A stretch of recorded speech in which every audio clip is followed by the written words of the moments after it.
much further ado, I would like to very cordially invite Mrs.Indramali Amarabandu to start and conduct the session.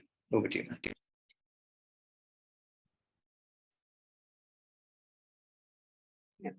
Good afternoon, everybody. First of all, I would like to extend my sincere thanks to the Advanced English Skills Improvement Unit of Royal College for inviting me to conduct this literature seminar and giving the opportunity not only for royalists but also for the students of literature in other schools as well. Thank you so much for your great effort, my dear students, as well as the teachers in charge. Now, before I start this, I have sent you a paper with the target questions. I hope all the participants have got that paper, and I hope that you all have attempted to find some answers for the questions that I have given, right? So before that, I would like to just share a few ideas about the paper as well as the results that you are hoping to get. So now most of the students, they think, as well as the parents, they think that literature is a very difficult subject to obtain A. It is not, children. It is very easy to get A for literature, provided that you are familiar with your syllabus, right? Because there are two parts in your paper, that is context questions as well as essay type. And in the context questions, of course, you are marked out of 40, and essay type you are marked out of 60, right? So if you want to go for an A, remember you must get at least between 35 and 40 for context questions. Between 35 and 40 for context question, if you want to go for an A. And there are some students who get 40 out of 40 for context questions, children. So therefore, it is very, very easy for you to get if you are familiar with the text, as well as if you know some hints as to how you should get marks for these context questions, right?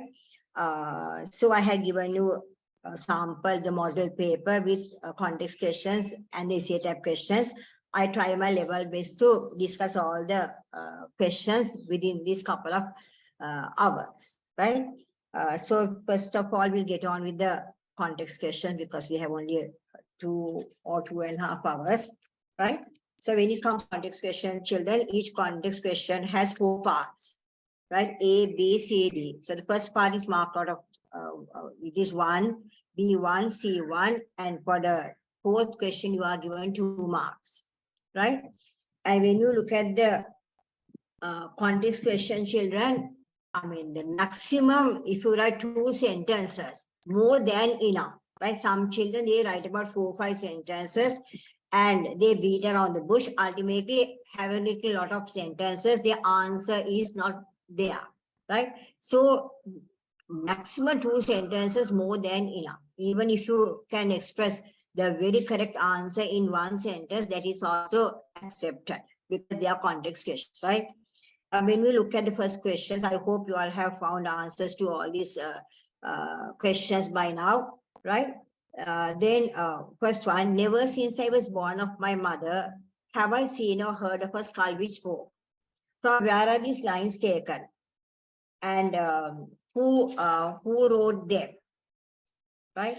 So the answer to that question is, you wouldn't have to say that these lines are taken from, you don't have to write like that. You can just write the, just write the name of the text and the writer's name, right? So somebody has sent me an answer, huntsman. It is wrong, right? It has to be, children, what? The huntsman, right? It has to be the huntsman, not just the huntsman. If you write huntsman, you are not given marks. Remember, and when you write the title, always remember the huntsman, he should be capital, it should be capital, right? When you write a title, the first letter should be written in capital. All the other words other than what we call articles, it should be written in capital, right? It should be the huntsman by Edward Lowry. If you write the huntsman dash Edward Lowry, your answer will be accepted as the correct answer. And remember Lowberry, L-O-W, not L-A-W. Now, when we go for marking children, we know the places where the children make mistakes, right? So we'll go for that. And if you have written like L-A-W, Lowberry, so we just mark it down. We don't have to read the rest of the answer at all, because even if you make one mistake in one place, you are given 0. Because your final result depends on these context questions, children, right? The Huntsman by Edward Lowberry. Who is speaking here? Who is speaking here? The king. To whom are they? Is it to Kagwa or to himself? Not to Kagwa, to himself. The reason is now, that's what now, when you look at the poem, children, I will tell you why it is to himself, right? I hope you have got the anthology in your hand, right? Just turn to the page where the poem is. Right. See, look at the second stanza. Kagwa hurried home, went to the king's chair and spoke. In the forest I found a talking skull. The king was silent. Then he said slowly. The word slowly indicates that this is, the speaker is Kagwa, to whom it is to himself, right? Because if you can't remember the word slowly, you will write Kagwa to, the king to Kagwa. So then you will get only 1 mark, right? So the word slowly indicates that this is said to, who is the speaker, the king, to whom are they spoken, to himself, right? Why does the speaker talk about a skull? Why? Because Kagwa came and told the king that he found a talking skull. That idea should be there in your answer. Kagwa came to the king and told that he found a talking skull, right?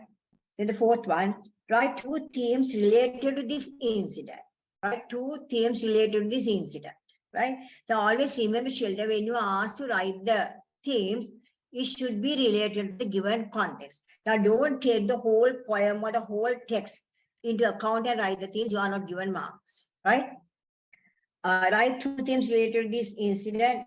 One, you can say that unnecessary talk can lead to unnecessary problems. Now see, he saw a talking skull, right? And he went and spoke to the talking skull. If he did not talk to the talking skull, this thing wouldn't have happened, right?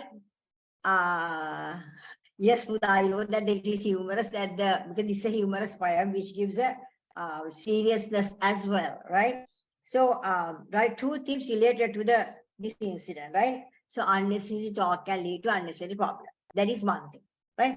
And another theme is you have to be very careful when giving information to the hierarchy.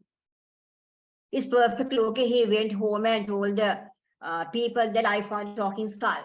He will not be hanged or he will not be hacked to death. But he went and told the king. So always remember, children, you have to be very careful when giving information to the hierarchy, right? So those 2 themes can be taken as the answer to this particular question, right? Okay, the next one. Yes, actually, I have said this paper based on the target questions. I hope this time they might ask a context question based on the Huntsman, right? So all these questions are questions that I feel that you might get it at the O levels. We hope for the best, right? Then next one, out of the Palmyra fences of Jaffna,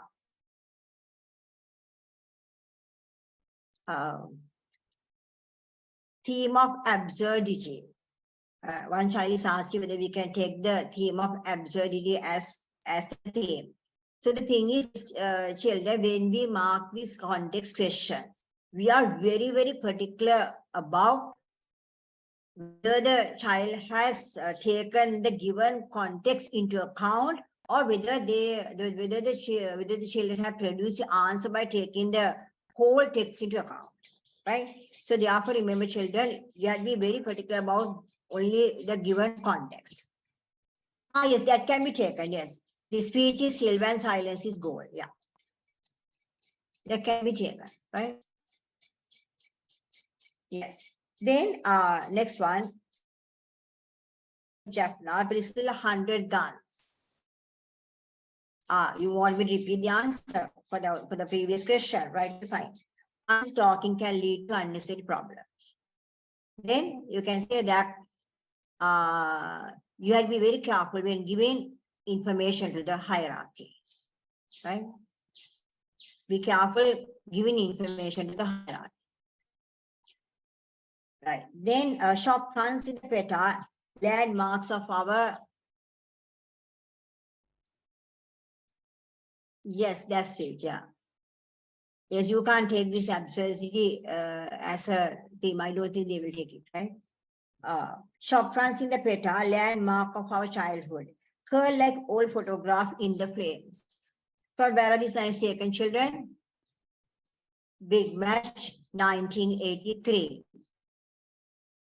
Now, actually, the thing is this, that we have only about 2.5 hours. You want me to, another children wanted me to explain the big match poem. I don't think I will be able to do that, because if I do it, I will not be able to discuss the rest of the paper, right?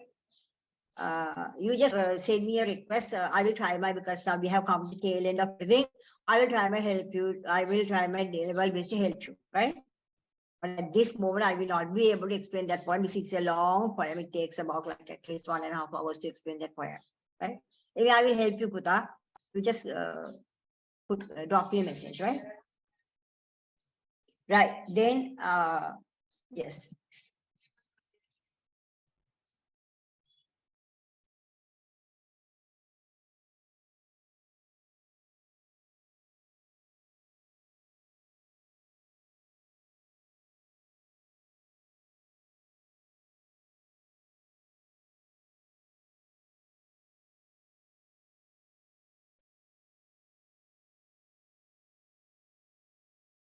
Image 1983 by Yasmin Guna.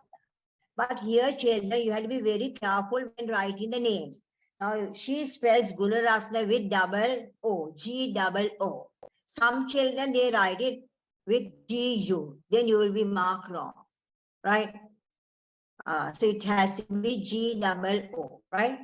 Then, what activity does this context relate to? What activity? War between Tamil terrorists. War between Tamil terrorists and the Sri Lankan government. If you write war between the Tamils and the Sinhalese, you will be marked wrong, because the war is between the Tamil terrorists, not the Tamil people, right? If you just write war, you will not be given marks, children, because what activity does this context relate to? Because the whole poem describes what happened during the time of war between the Tamil terrorists and the Sri Lankan government, right? 1983 riots. Then you have to mention it was between the Tamil terrorists and the Sri Lankan government, right? That has to be a must. Then, what does bristle 100 guns mean? What does bristle 100 guns mean? Racial violence that took place in 1983. That will be accepted. Then bristle 100 guns means, that is what? Violence in the north. Suddenly become annoyed? No. Because it says that what? Out of the Palmyra fences of Jaffna, it refers to the north children, right? Bristle 100 guns. So what does the bristle 100 gun means? The violence in the north. Because this Jaffna, the name of the place is given, right? Okay. Then next one, what is the poetic technique used in the last line? What effect is created through this line? Curl like all photographs in the frames. Some danger in the environment? No, it will not be accepted. No. You have to be very precise when you write the answers for these context questions, children. Right? You have to be very precise. Yes, the technique is simile. Then what effect is created through the simile? Curl like old photographs in the flames. Right? What effect? What effect is created through this line? Now one is what? Now this out of shop fronts in the Peta, not in the north, it's in Colombo. Right? So these the shops of the Tamil people were destroyed by the Sinhalese people. Right? So the answer should be what? Tamil people and their belongings are destroyed by the Sinhalese people. Always you can say that violence consumes everything, right? Violence consumes everything also will be accepted as a correct answer because this shop fronts, then but the photographs and the people, right? Everything was destroyed, right? The violence consumes everything also can be taken as the correct answer, right? Or else you can say that how Tamil people are destroyed by the Sinhalese people. You want me to repeat the answer? Technique is simile, and what effect is created through this line? How Tamil people and their belongings were destroyed by the Sinhalese people. Or you can write violence consumes everything, right?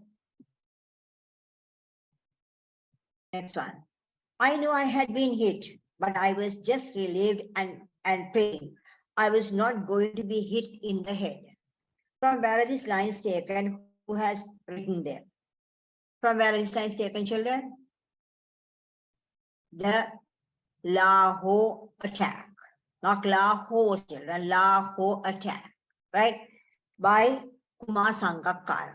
The Lahore attack dash Kumar Sangakkar will be accepted as a correct answer. If you want to write this, an extract from Colin County's lecture, the Lahore attack that by Kumar Sangakkar, that also will be accepted as a correct answer. But the thing is, when you write this Colin County's lecture, you must write the correct spelling. If you make mistakes there, it will be right. So if you write just the Lahore attack by Kumar Sangakkar, that is more than enough.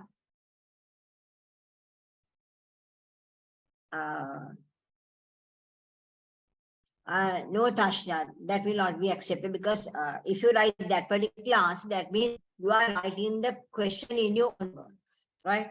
Yeah. Then, who is referred to as I? Who is referred to as I?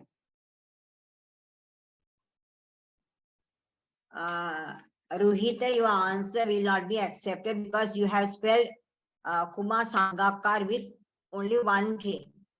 It has what? Double K. Correct spelling should be there, right? Correct spelling should be there. So can be very, very careful about the spelling, right? And the other thing is this children, right? There's a bit of a controversial matter. Now this happened every time when we went for marking. This Kumar Sangakkar and Sonali, right? Kumar Sangakkar and Sonali. Yes, the question is, yes, without the Colin County fee, the answer will be accepted. Even for this wave, you didn't have to say the exact, yes, you didn't have to say that part. You can just say wave by Sonali Dharaniyagara, right? Okay, here there's a who is referred to as I, right? It's better write like this. Kumar Sangakkara, the speaker, because this is a speech. Right? When you write about Sonali, write Sonali, the narrator. If you just write Kumar Sangakkara or Sonali, sometimes you may not get marks.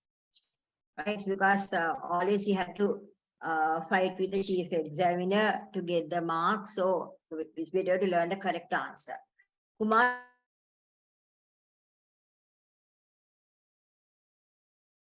Okay. Because if you try Sonali Kumar Sangakkar, sometimes you may not get marks, right? Then, now what quality of I, that is what quality of I means Kumar Sangakkar, is revealed in this context. What quality in this given particular context, right? I know I had been hit, but I was just relieved and prayed. I was not going to be hit in the head. He was so happy because if he was hit in the head, that was the end of him, right? So what quality of I is revealed in the context? Not grateful, bold, rational, positive-minded, calmness, yes, courage, logical, optimistic, strong, yes. Any answer will be accepted as the correct answer, right? Okay. The next one. What situation described here? Self-controllable, yes. What is the situation described here? When the bus was attacked, the bus that the Sri Lankan cricket team traveled in Lahore was attacked by the terrorist, right? When the bus was attacked, the bus which Sri Lankan cricket team traveled, attacked by the terrorists in Lahore, right? You had to mention the whole Sri Lankan cricket team traveled in that bus, and it happened at Lahore, and they were shot by terrorists, right? Those three words should be there, right? Sri Lankan cricket team, Lahore, and terrorists. You can have your own wordings, right? Okay. Now, I hope this time you might get a contest question from the Nightingale and the Rose. Hope for the best, right? So I have taken a context, Nightingale and the Rose by Oscar Wilde. Rishma cannot be accepted as a correct answer. The reason is one the is missing. The Nightingale and the Rose. Did you understand? The T capital, Nightingale in capital, and a simple, the simple T, then Rose R capital, right? If you make any mistake in capitalization, you will not be given marks, right? And by Oscar Wilde. Now, when you remember, Sheldon, when you write Wilde, don't make Oscar Wilde Wilde by dropping last E, right?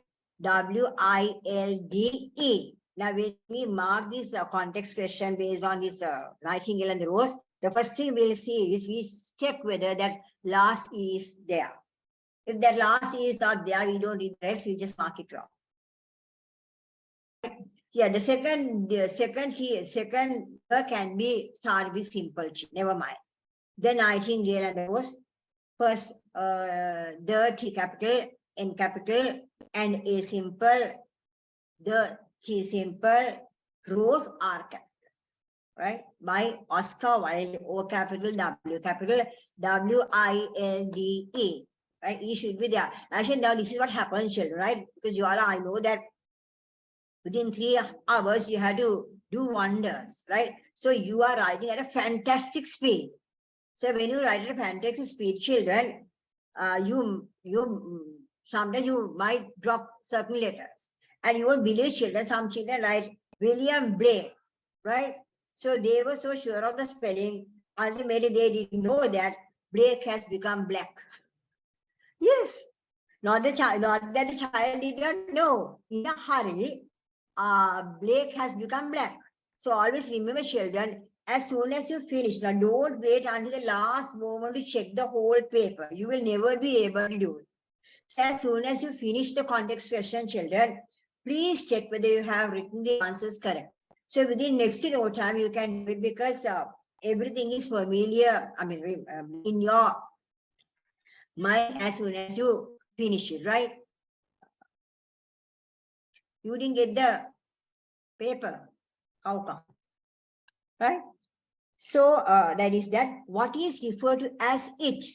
What is it, children?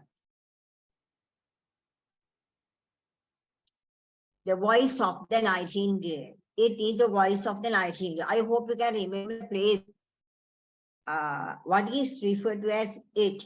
It is not the nightingale, the voice of the nightingale, because this is the place where the one last burst of music.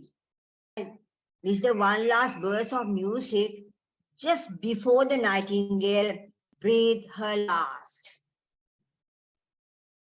Okay. This is the one last burst of music just before the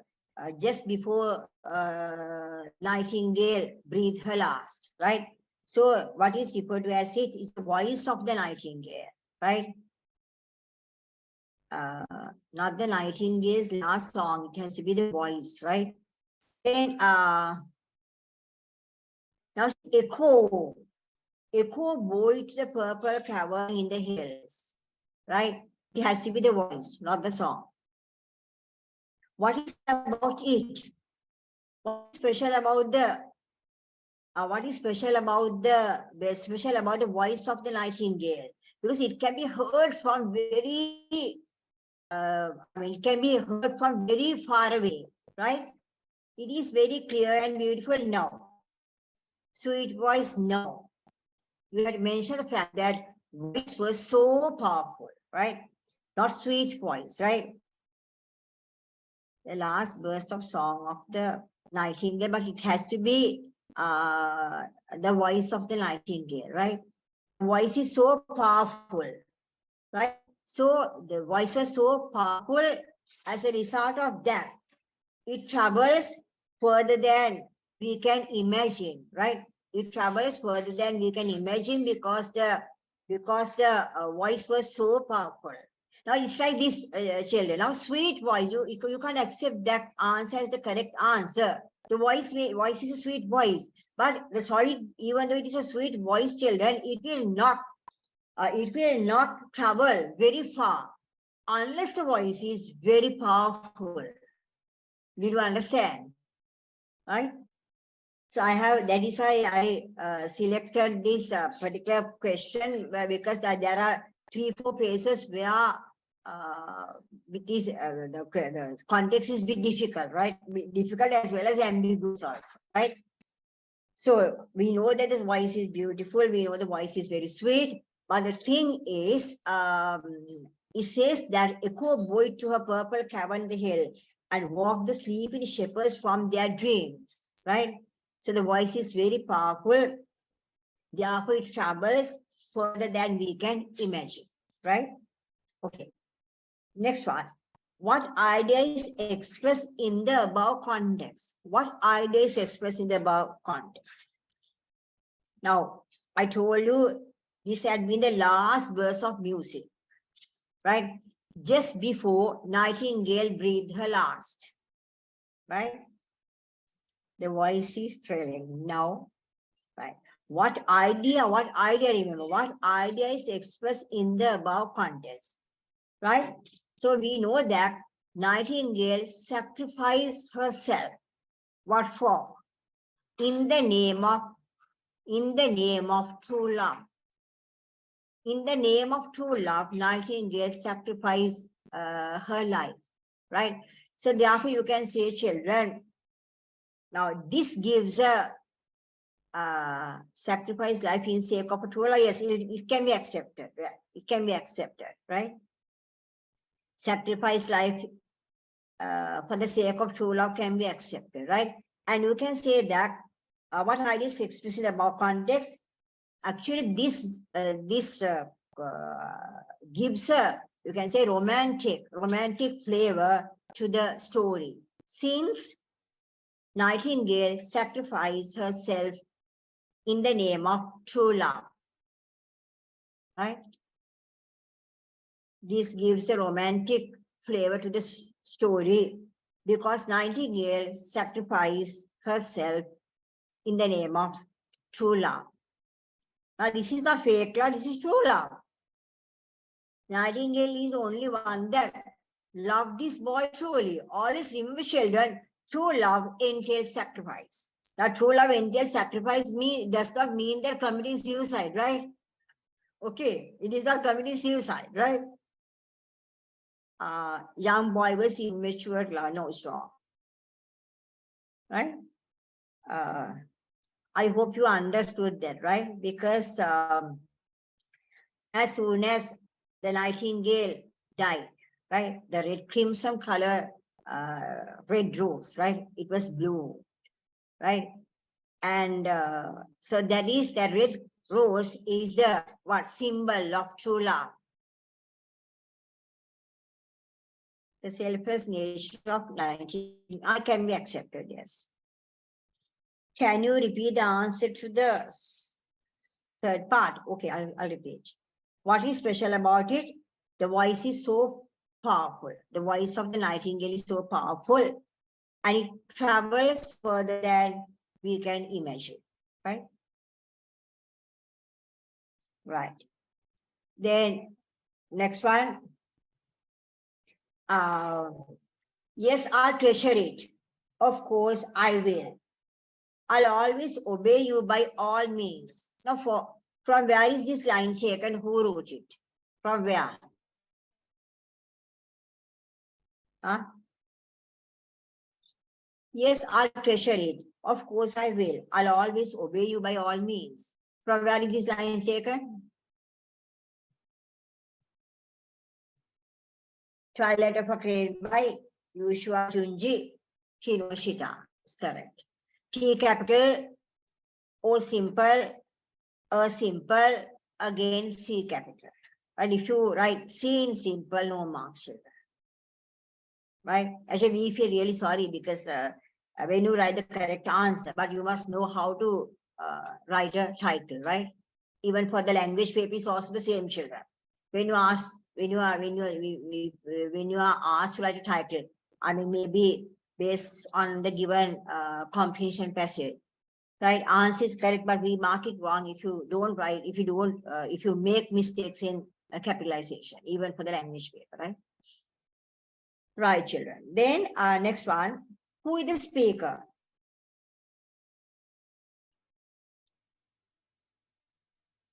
Yo-yo, correct. Speaker is yo-yo. Who is referred to as I? Yes, I treasure it. Of course, I will. I'll always obey you by all means.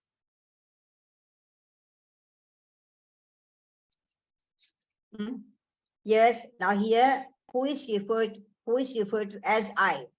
Yes, I will treasure it. Of course, I will. Yes, Rushita, you are correct. I'll always obey you by all means. The speaker is also what? Yo-yo. And who is referred to as I? I is also yo-yo because I is the one who speaks. Yes, yo-yo is enough, more than enough. Don't write long sentences, children, utter waste of time. Now remember, children, when you answer this contest question, by writing the correct answers, you must try your level best to economize the time. Right? Because that time can be used to write the essay type answers. Right? Because essay type answers, you have only 35 minutes. And I advise you to allocate 30 minutes to write the answer, 5 minutes to read the answer. And within 30 minutes, children, the minimum of 2.5 pages should be written. I mean, we don't go by the length, but when you produce a very good answer, it comes to about that much, children. 2.5 in the sense when you take a, what you call this foolscap paper, taking both sides into account, 1, 2.5, the minimum. And there are some children, the fast writers in good handwriting. Some children, they write for 3.5 also, right? Okay. Then, yes. I will explain how to answer the essay type questions also once I start discussing the essay type answers, right? Okay. Then, what the situation described here? What the situation described here, children? Now you know that it refers to what? It refers to Senbori. Yes, I'll treasure it. Of course I will. I'll always obey you by all means. What is the situation described here? The situation is what? When Sue decided to leave Yo-Yo, she gave 2 Senboris to Yo-Yo. One, to keep it as a token of love. The other one is to sell and get some money. So that idea should be expressed in your answer, children, right? When Sue decided to leave Yo-Yo, she gave 2 Senboris, one as a token of love, the other one to sell and get some money, right? Right, okay. Then the next one. In 10 years time, you'll want to be a peahen yourself among the others, but they won't look at you. It will be too late. From where are these lines taken? Who wrote them?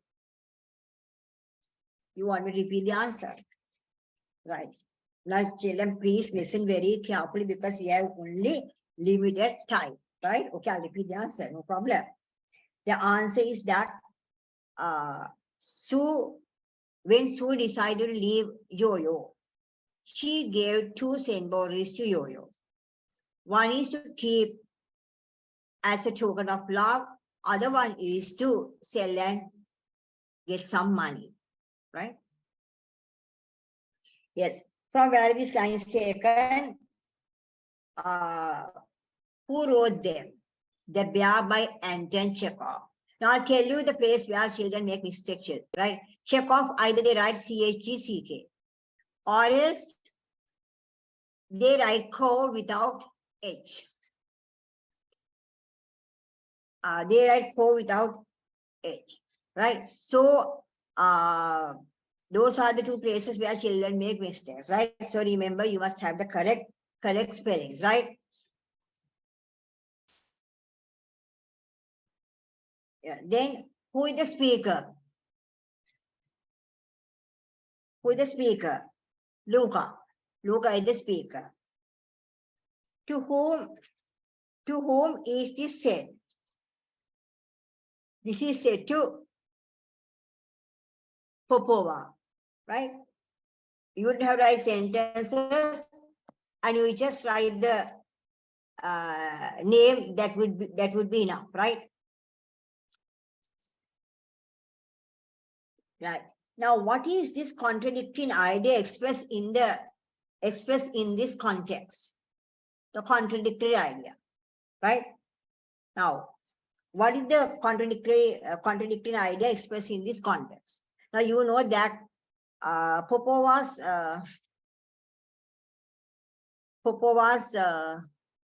please repeat the 5th question. Why you don't have the paper in your hand?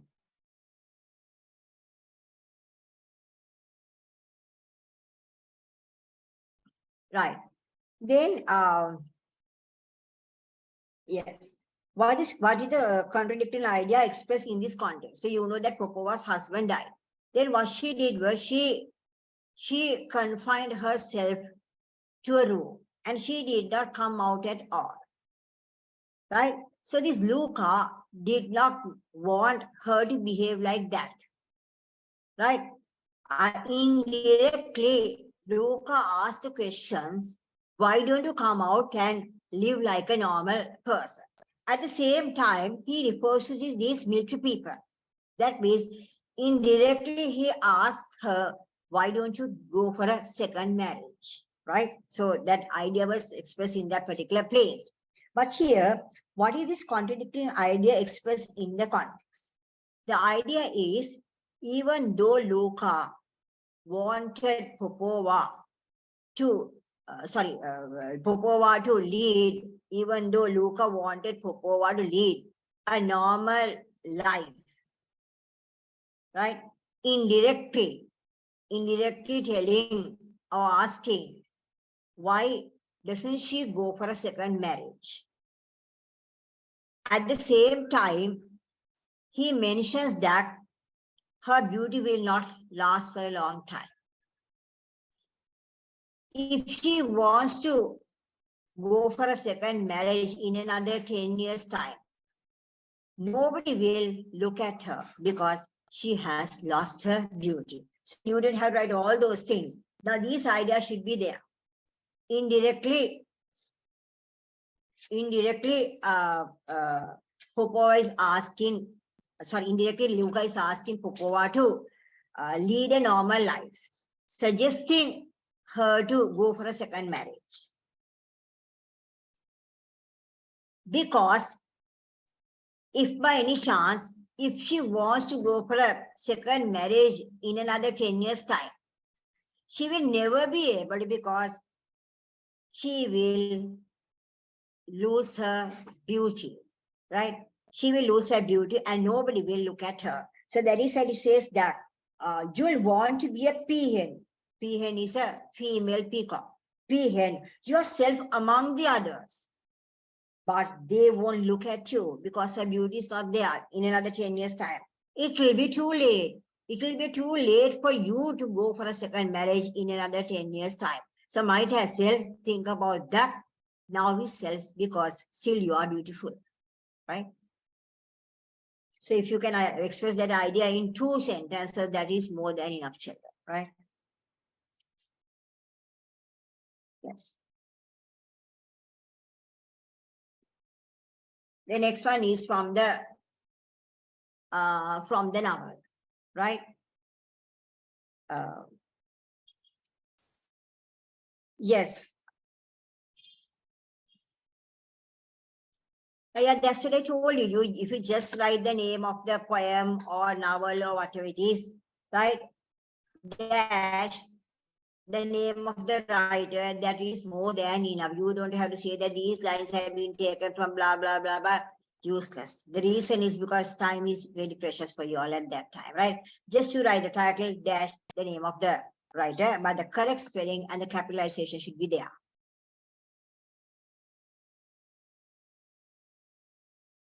Right? Okay. Now the second one, section B. Yes, I'll do anything you say, said the cousin, rather intimidated by Jagan's tone. The lawyer wanted 2,000 rupees for preliminary expenses. He will arrange the bail. Mali should be out before this evening. A dose of prison life is not a bad thing. It may be just what he needs now, said Jagan, opening his bag and taking out his checkbook. Resting it on his knee, he wrote out a check and handed it to the cousin. Right? So now this, I hope you were able to trace the place. Actually, this is in page 191. Page 191, right? So what is the situation referred to in the extract? When does it take place? What is the situation? When Jagan was about to go for a retreat, Kasim came and gave the news that Mali was caught up with some alcohol and remanded. Right? So he needed some help from Jagan, Jagan being the father. But at that time, what Jagan did was, Jagan handed over all the responsibilities, including his business, to whom? Kasim.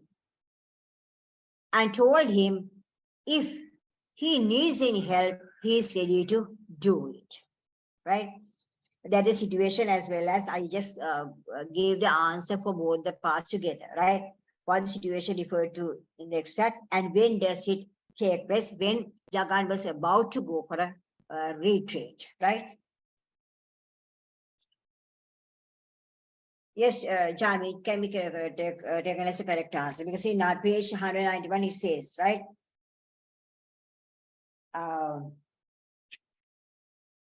He gave the cousin a bunch of keys and said, open the shop at the usual hour and run it. So he came and gave the,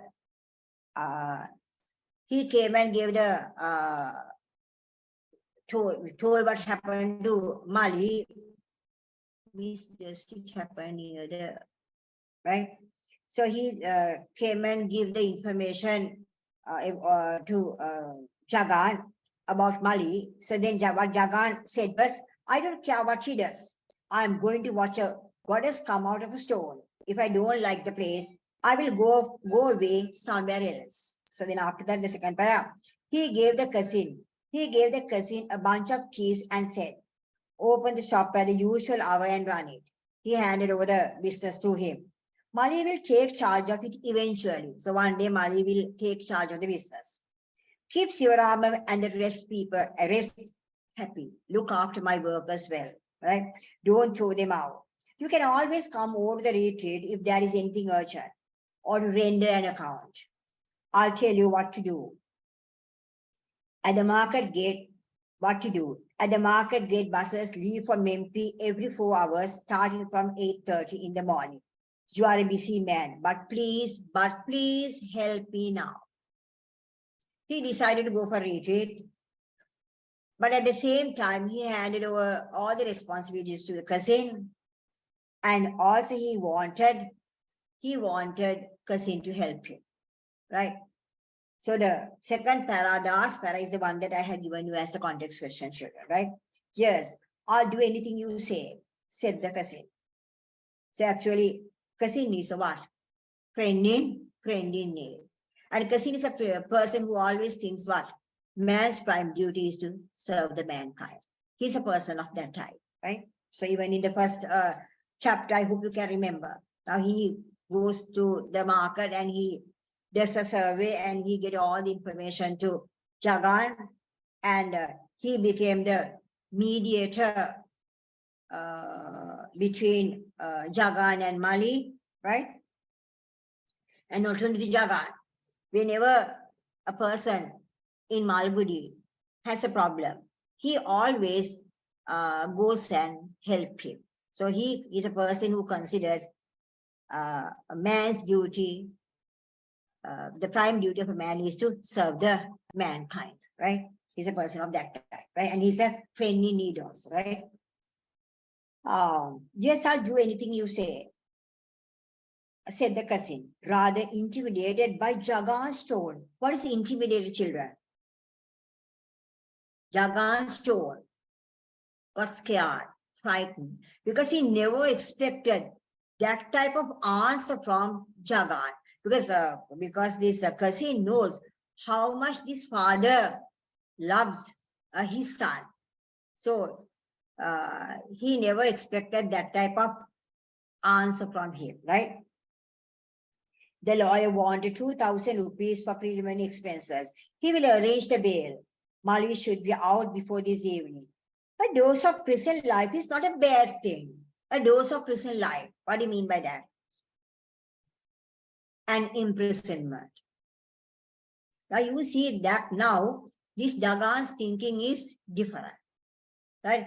After a certain extent that he has come to self-realization now. So that is why he wants to go for a retreat, right? A dose of prison life is not a bad thing. It may just what he needs now, said Jagan, opening his bag and taking out his checkbook. So don't you think it is hypocritic, children? Now when Prince Siddhartha, right, the Buddhists, they know that, right? When Prince Siddhartha renounced the worldly things, did he take anything and go? No, nothing, right? But here you see, this man is going for a retreat, but still he has taken all his wealth in his hand. How? He's taking his checkbook. Taking checkbook in the sense what? Taking his wealth. So it shows what? Pure hypocrisy, right? Resting it on his knee, he wrote out a check and handed it to the cousin.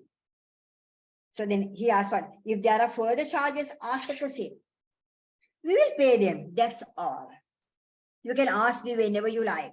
I'm not flying away to another planet, right? Okay. So who will arrange the bail? The lawyer will arrange the bail, right? And intimidated is frightened or scared. A dose of prison life, imprisonment, right? Last one. What character traits of Jagan do you think are revealed through these lines? Now remember, children, when you answer these context questions based on the novel, remember this. There are 4 parts, right? First, second, third parts. If you write maximum, good question, right? Now, it's like this. When you give now the third part, give the meaning of the following words. Now, don't ever try to give the what? Dictionary meaning. You must give the contextual meaning, children. Contextual meaning. Meaning according to the given context. Now, see, for instance, if there's a sentence like this, he is a fox. And explain fox. Right? If you explain the fox according to the dictionary meaning, the fellow is a what? Flesh-eating animal with a bushy tail.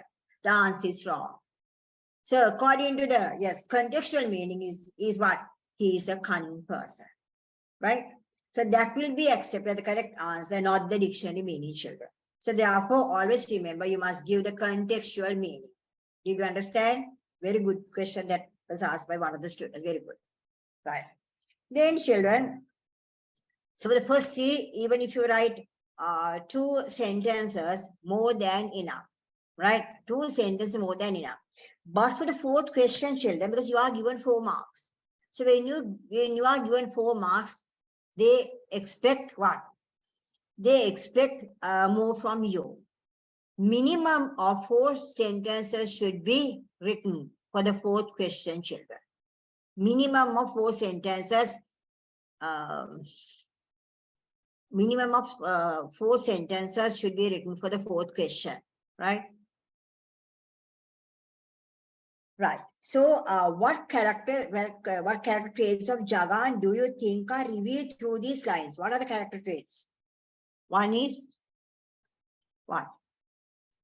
Tell me. He is hypocritic. Then, what else is there? What are the other characteristics that he can say? Hypocritic, evasive behavior, yes. Then, doesn't he show the, yes, paternal love or the fatherly love? So whatever it is, he loves his son. So that's what he says, you must help me. And if you need money, please come to me. What else, children? Yes, 4, very good question also. When you write 4 points, children, 4 sentences, it should not be based on the same fact. 4 different ideas should be expressed in 4 sentences, the minimum, right? One is his father-in-law, and he's hypocritic because he's taking his wealth when he's going for a retreat. What else can you say?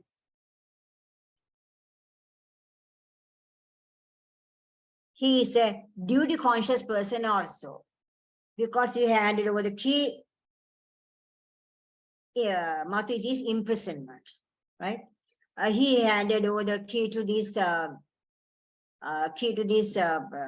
cousin and asked him to look after the workers and not to chase them out, right?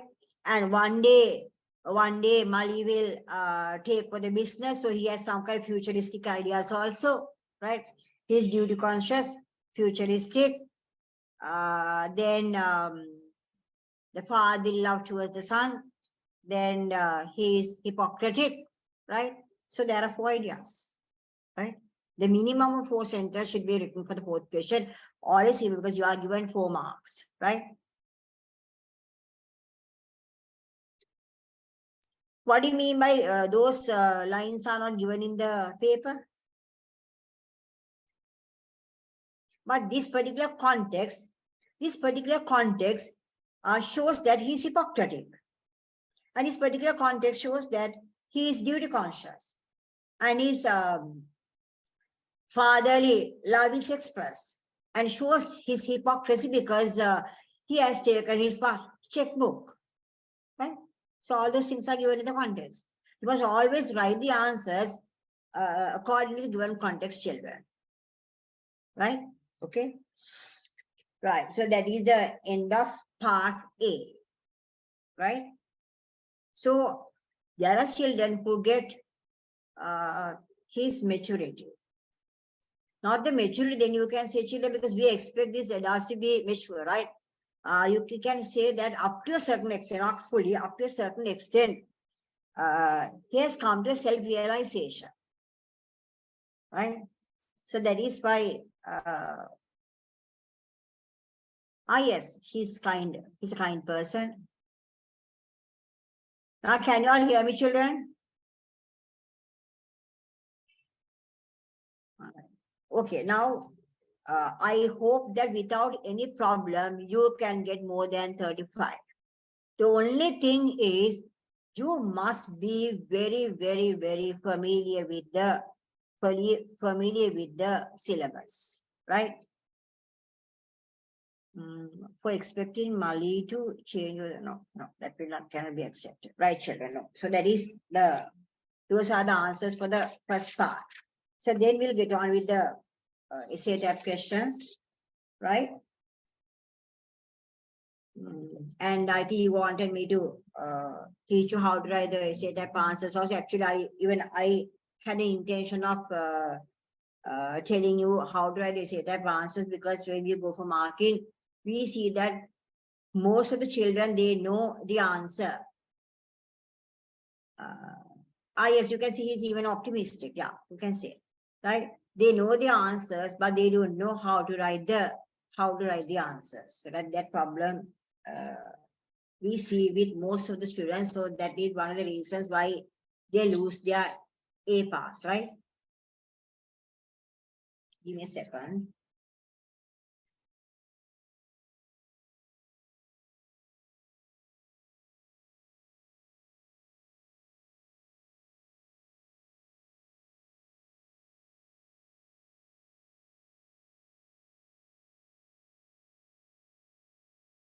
Right, children. Now, first of all, I will teach you how to write the essay type answers, right? So now, we look at the first question, right? Examine how Lord Alfred Tennyson portrays the eagle as a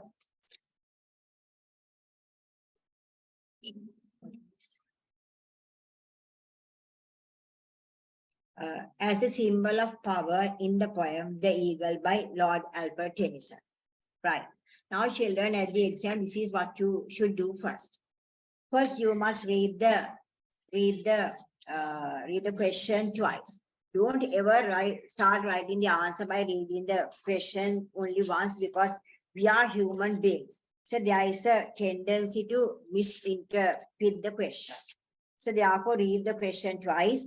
And afterwards, what you should do is underline the key words given in the question. Now, when we look at this underline the keywords given in the question in the paper itself. Now, when we look at these children, you see, examine how long. What are the keywords that you can underline? What are the keywords you have to underline? One is the eagle. Then, as a symbol of power. Right? So, you have to underline these keywords, because so then when you write the answer, children, your focus should be, you put the correct question number. You didn't have to rewrite the question. If you put the correct question number, is all right. But if by any chance, if you put the wrong question number, you will not get the marks, right? If you want, you can write the question, or else you better write the correct question number. That's it, right?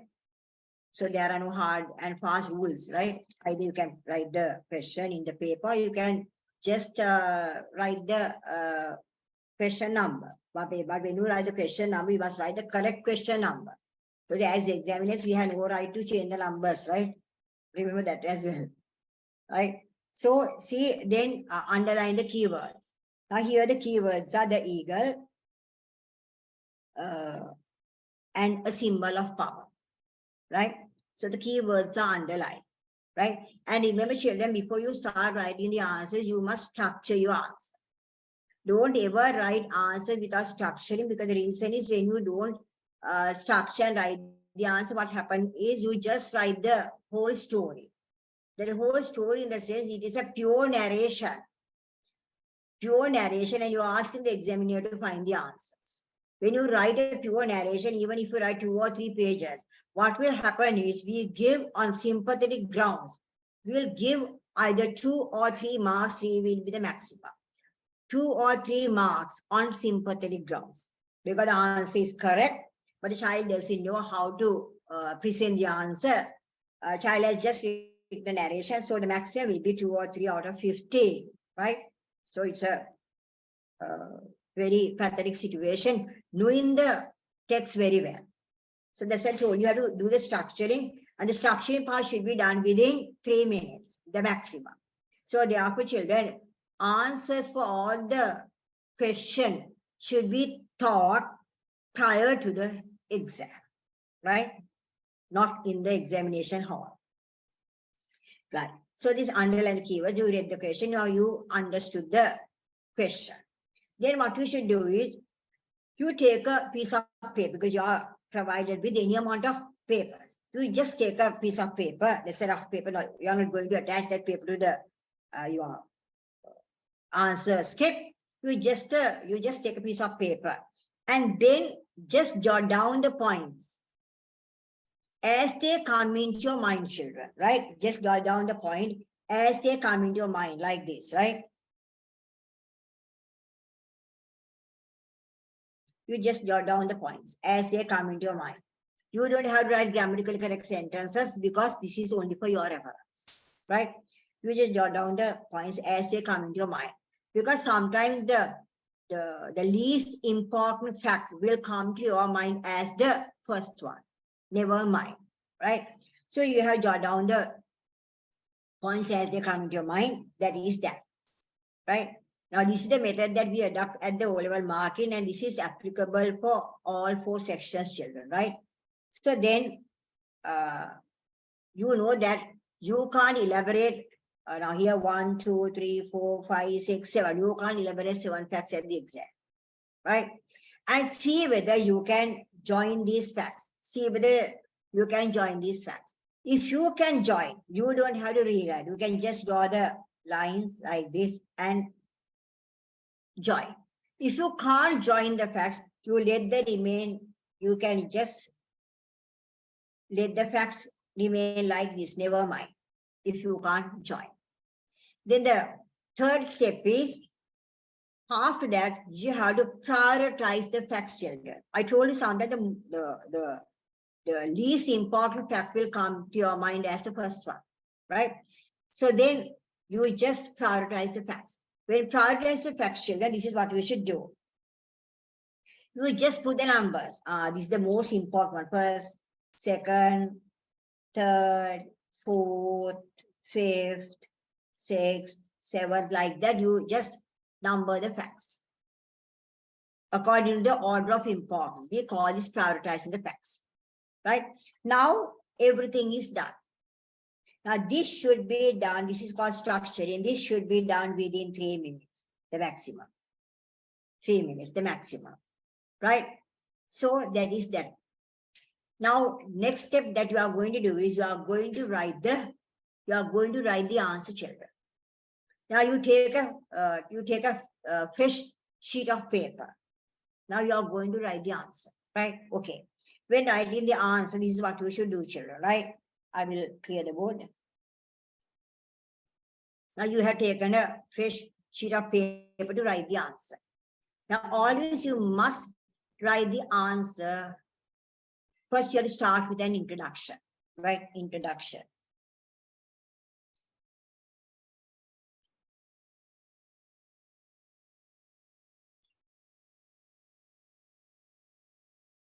This is introduction. Right? In the introduction, you can write at least, now don't write a half-page introduction because then you will not have time to write the answer. Right? Write about maybe 3-4 lines, sentences about the writer. Now, if you talk about this Alfred Tennyson, you can mention that he's an English poet. He was the poet laureate of Great Britain and Ireland during the reign of Queen Victoria. And he was a very popular poet during that period. Actually, one of the most popular poets during that period, right? And he has written a lot of poems about nature. Right? That is more than enough. Maybe write about 3-4 sentences about the writer.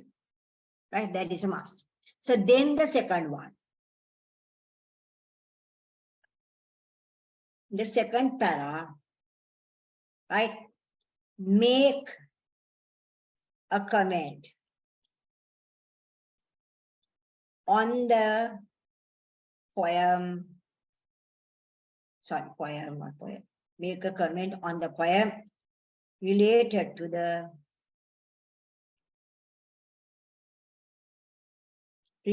question. Make a comment on the poem related to the question, right? Now, we don't use this words with the O-level children.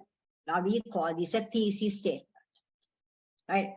So at the A-levels, of course, we use that word with the children, but with the O-level children, we don't use that because it's a bit of a big word for them, right? So just remember like this. Make a comment on the poem related to the question. Now, for instance, and the other thing is, children, I'm pretty sure you might get a question based on the poem The Eagle Under Nature this time. I'm pretty sure of it. That's why I selected this particular question, right? Now, for instance, now this question is about the symbol of power. I will try to kill 2 birds from 1 stone, right?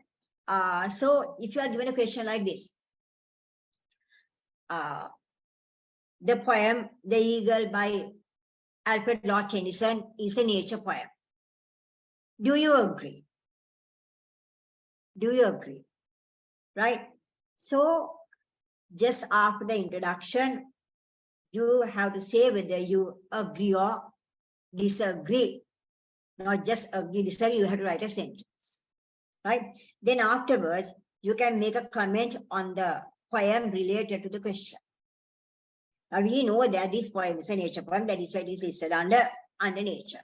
So when you make a comment on the poem related to the question, right? So that is called, I told, thesis statement. So that is the one that we are going to discuss in the body of your answer. Now this is what you are going to discuss in the body of your answer, right?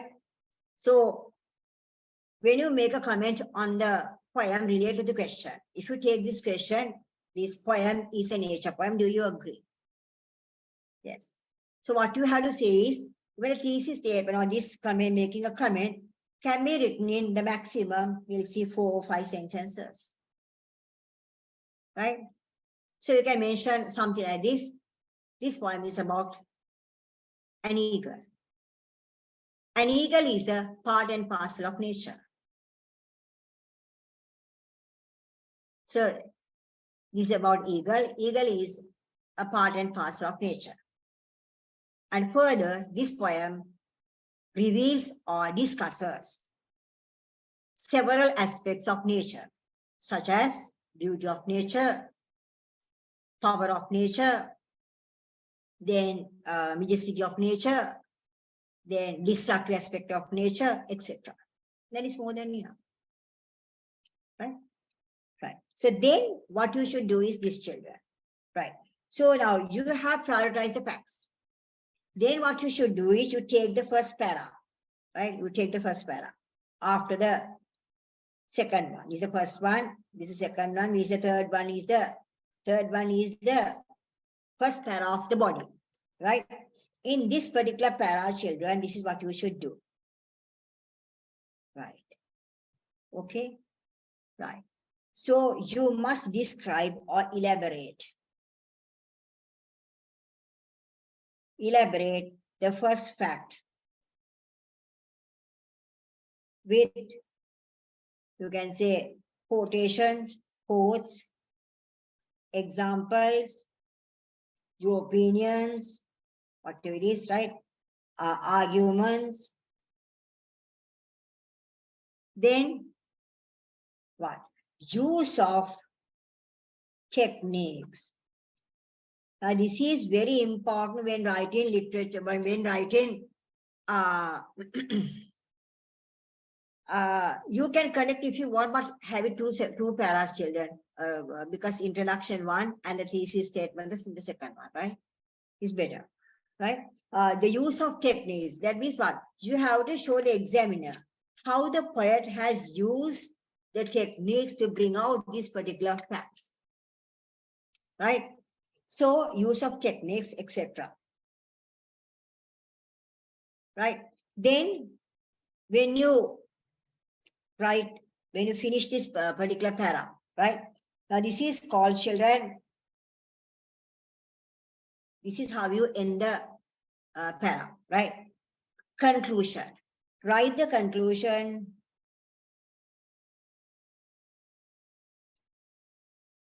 Write the conclusion in relation to the fact described. Write the conclusion in relation to the fact described. Right? So you have concluded that. We have concluded that para. Now, when you take the cross section of this para, children, it should be organized like this. Content. That is the what? Facts. Then what? Quotations. Then examples, the other things. Then the what? Conclusion. That is the content with the facts. Here I'll put F. Facts. Facts, quotes, then the conclusion. This should be the cross section of this particular para. But I know some children, actually I got to know this thing from this, what I'm going to say now. From one of the students, then only I understood why these children make this mistake, right? Now this is the fact, then the quotations, example, blah, blah, blah, then the what? Para conclusion. This should be the cross section. But some children, they do like this. When I make a karana. Quotations first, then the facts, then the conclusion. Right? So this is wrong, children. If you write like this, you will never get 3 marks for what? Organization. Maximum you will get is 2 marks. So then one of the children told me one day, I was just wondering why these children write like this. Then the particular child told me, Miss, this is the method that we accept at the Sinhala, when they write the Sinhala appreciation. When you write the Sinhala appreciation, you start with the quotation is same. But remember, that is Sinhala, this is English, children. Right? The Sinhala method may be different from them. Everything is like that, no? With the word order, SVO, SOV. When you write letters in English, we don't write the sender's name, and we don't start the date with the year. We start the date with the day, right? So if you write the sender's name and the start with the year, you will be reduced marks. At least 2 marks will be reduced. So therefore, don't get confused between English literature and Sinhala literature. Did you understand? English one is first the facts. The facts should be supported by the quotations, examples, European arguments, everything. Then the para conclusion. Right? Okay. So then, like this, 1 minute. Right. At least elaborate about, we'll see 4 or 5 facts. We'll see 5 facts. Now you have elaborated 5 facts, right? Like this. 1, 2, 3, 4, we'll see 5. If you're fast writer, you can, right? 1, 2, 3, 4, 5, right? Okay, fine. Now see, children, you have described 5 facts, but still you have about another 4 facts in your hand. But you can't elaborate due to the time factor. But don't put those facts into dustbin and come home because you must show your colors at the exam. Then what you should do is this, children, right? So now this is the final conclusion, right? This is the final conclusion. Final. Right. One before the final conclusion. Now this will say first, second, third, fourth, fifth. Now, just before the final conclusion, there's another para. Leave another para. Right? Wait. Right, like this, you write like this. Fourth, fifth. Now, one before the final conclusion. What you should do is to show the examiner that you are very smart, right?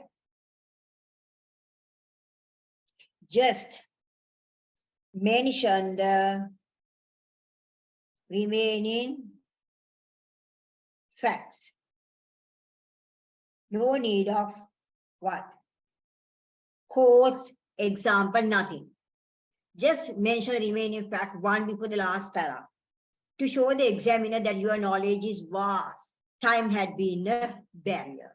So then we know that this child knows a lot, but the child can elaborate within 2.5 pages only this much. Did you understand? Right. So then there's another thing. Now you can't leave this, what do you call these paras in isolation, right? You can't leave these paras in isolation, children. You must connect these paras. Even when you write in single, we do that, right? You must connect these paras. So you have to connect these paras by using what? Discourse markers. You know what discourse markers are? Words like what?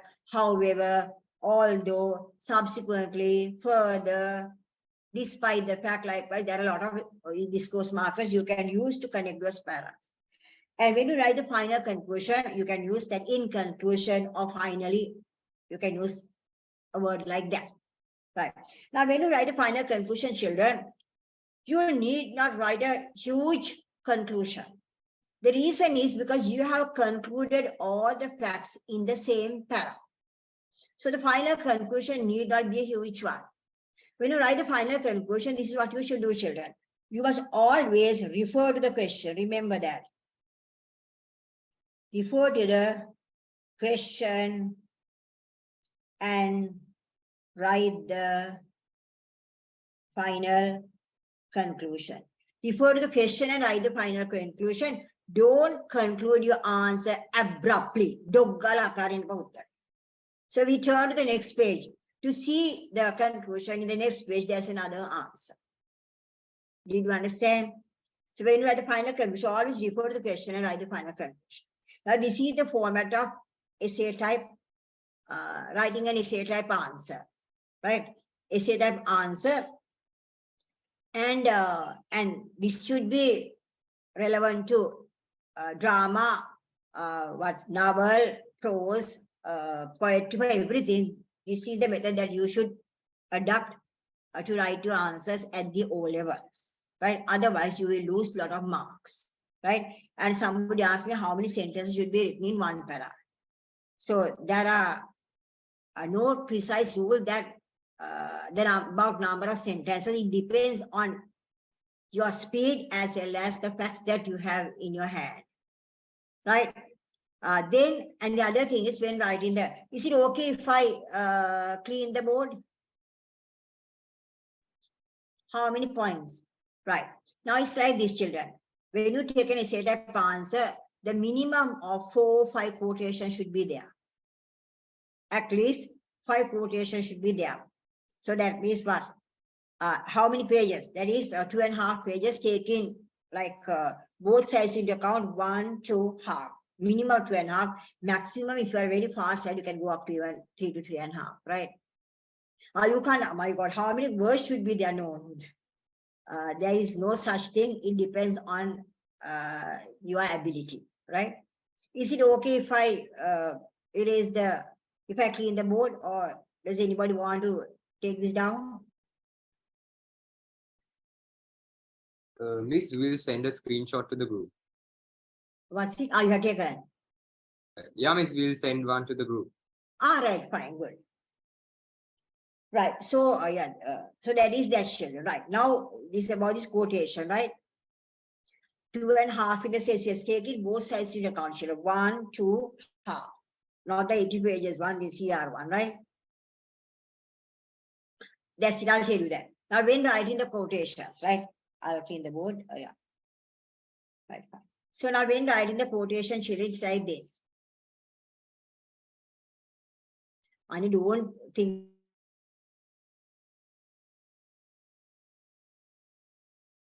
2.5 pages comes to, but we don't go by the length, but it comes.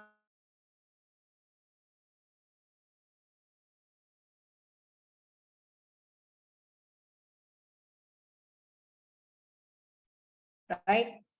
Now, it's like this, children. Now, always the first fact, then the quotation. Always the fact should be supported by the quotations, right? Not the other way around, like the Sinhala appreciations, right? Now, when you quote the lines, now this is, there are two methods, right? So some children do like this. They write like this. And then they quote. They quote, then continue the writing like this. Okay. This is one method, right? So there's another method.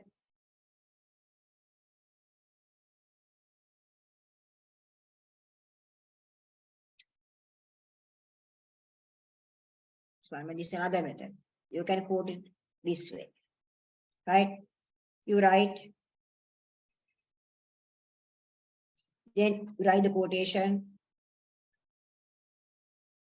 continue writing. If you want to do another quotation, you do that. I think, children, the best way is to do this rather than doing this, because here your quotations are well highlighted, right? Did you understand? So you better adopt this method. This is also, I mean, I'm not saying this is wrong. This is also all right, but I think this is the best, right? This is the best because all the papers are marked by the human beings. So therefore, it is better to do the quotation like this, right? Okay, that is that. So I hope that you got a very good idea about how to write an essay type answer. Now, don't deviate from this method. This is the method that we adopt at the O-level marking, right? First, the facts should be supported by the examples, quotation, your opinion, use of techniques. So then the para conclusion. And the para should be joined, combined by using discourse markers. So then when your answer is read by the examiner doesn't feel fatigued because your answer flows very smoothly from beginning to the end. Did you understand? So because what happens is because you have structured your answer at the beginning. You have structured your answer at the beginning. If you, without structure, if you just start writing the answer, after you write the conclusion also, you remember the best fact. So then what you do is, after the conclusion, you write another fact. So then when we read the answer, children, we feel that there is no proper flow in your answer at all.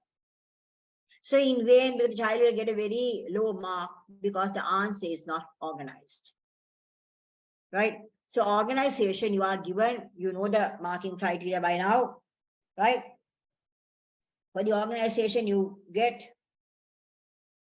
how many marks? 7, 4, 4. 7 content, the facts 7, organization 4, language 4, right? So this is very, very important, children, right? Okay. So I hope you got a very good idea about as to how you should write an essay type answer, right?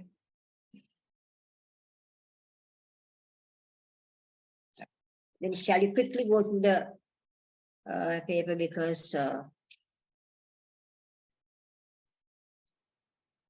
right. Then when we look at the first question, examine how Lord Alfred Tennyson portrays the eagle as a symbol of power in the poem. Now see, this poem is a very short poem, right? Very short poem, but it has a very deep meaning, right? It has a very deep meaning, right? So then that means there's a literal meaning as well as a metaphorical meaning. Now, literally, we know this poem is about what? Nature. Literally, we know this poem is about nature, right? And metaphorically, this eagle can be compared to a powerful person, right? So now the question is the eagle as a symbol of power. When you are given a question based on this particular poem, you have to decide whether you are going to touch only the literal meaning or only the metaphorical meaning or both. If you are given a question based on nature, like, do you agree as I told you, this poem is a nature poem. Do you agree? So then you don't have to touch the metaphorical meaning at all because it is based on nature. You need to understand. Otherwise, if you just start writing both, which is irrelevant to the question, you will waste a lot of time, right? Whereas you can have more explanation under nature, right? Yes, metaphorically, it can be compared to a powerful person, right? Okay, now when we look at these children, right? When we look at this, I told you now the eagle as a symbol of power. So there we can touch both the literal meaning as well as the metaphorical meaning, right? So we know that now these are the points that you have to mention under this particular question in your answer, right? So we know that eagle is a carnivorous bird, right? When you look at the literal meaning, right? Eagle is a carnivorous bird, and it is named as the king of birds, right? And it rules the whole sky. And eagle can be compared as the symbol of what? Symbol of power, strength, swiftness, as well as agility. Eagle is very strong because it's a carnivorous bird and it's very powerful, right? And swift. We can fly very fast, right? And it can move very easily, very agile, right? So then, in this particular poem, when we look at to show the power of the eagle, right? Why we take eagle as a symbol of power. Now we'll see according to the poem, we'll see here.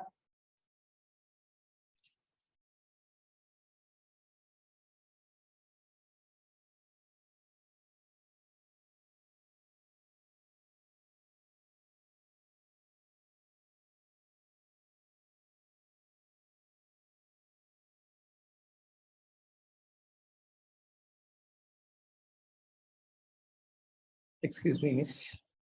You're muted. Can you please? My book has muted me. Sorry. Right? So eagle close to the sun in lonely lands. Right? Eagle has gone close to the sun. Now eagle is inaccessible. So we know that even the powerful people are what? Like politicians, inaccessible, right? Eagle is inaccessible because it is very powerful, right?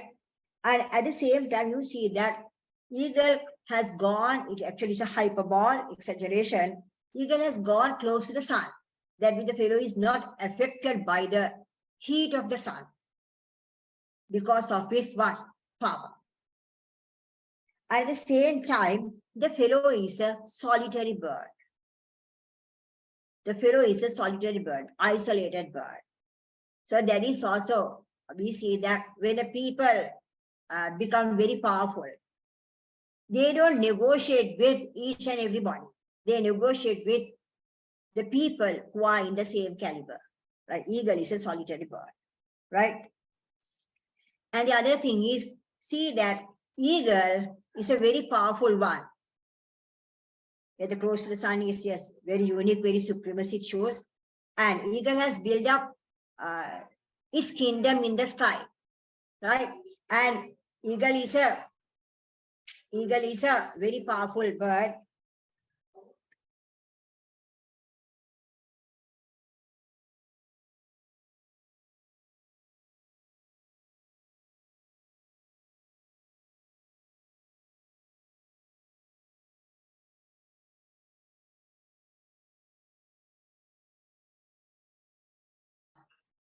Then, and the other thing is, eagle enjoys ample freedom, unlike the other birds. So you know, even the powerful people, they enjoy ample freedom, right? Because of his power. And not only that, now see where the eagle is.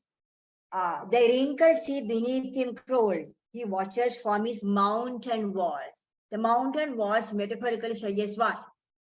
The protection, right? Because eagle is not blown away by the power of the wind because it is protected by the mountain walls. So always the powerful people are also protected by their security, right?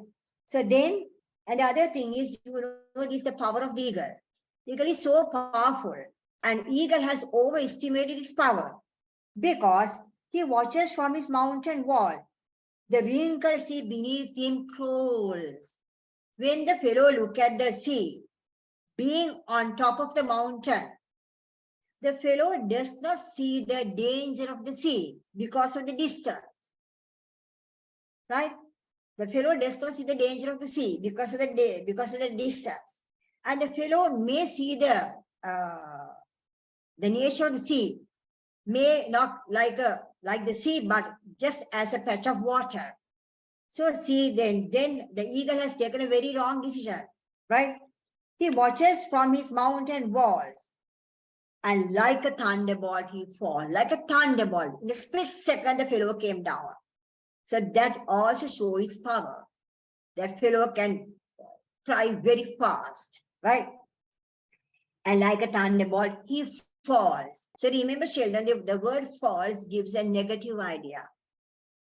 Negative idea, right? Negative idea. So maybe the fellow has what? Came like a thunderbolt, very fast. And sometimes the fellow may have drowned and died.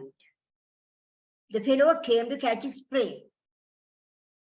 And fellow came so fast because the fellow overestimated his power and did not see the reality of the sea. Right? So the fellow may have drowned and died because the word false gives a negative idea. Another thing I want to tell you, children, is like this. Now see, you can't accuse the writer for things the writer has not mentioned. If you accuse the writer, you will be penalized. If you say that like this, for instance, Lord Alfred Tennyson, or the poet has mentioned that the eagle has drowned and died in the sea. You will be marked wrong because he has not mentioned anything of that sort directly in the poem. The word false gives a negative idea. So that gives the idea that the fellow was unable to catch its prey and may have drowned and died. But remember, the literature is a very, it's not a concrete, there's no concrete marking scheme, children, even though there's a marking scheme. It's a very flexible language, flexible subject. So you can tell anything that you want from your point of view without accusing the writer. You can say that my point of view is, or I think.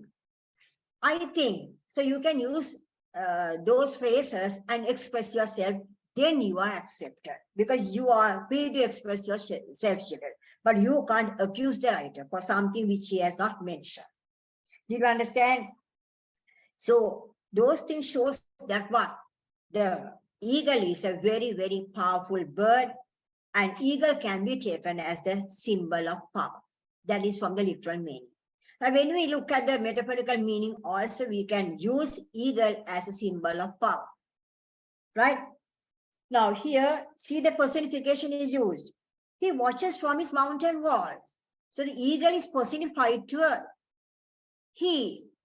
That means eagle, the human qualities are attributed to the eagle.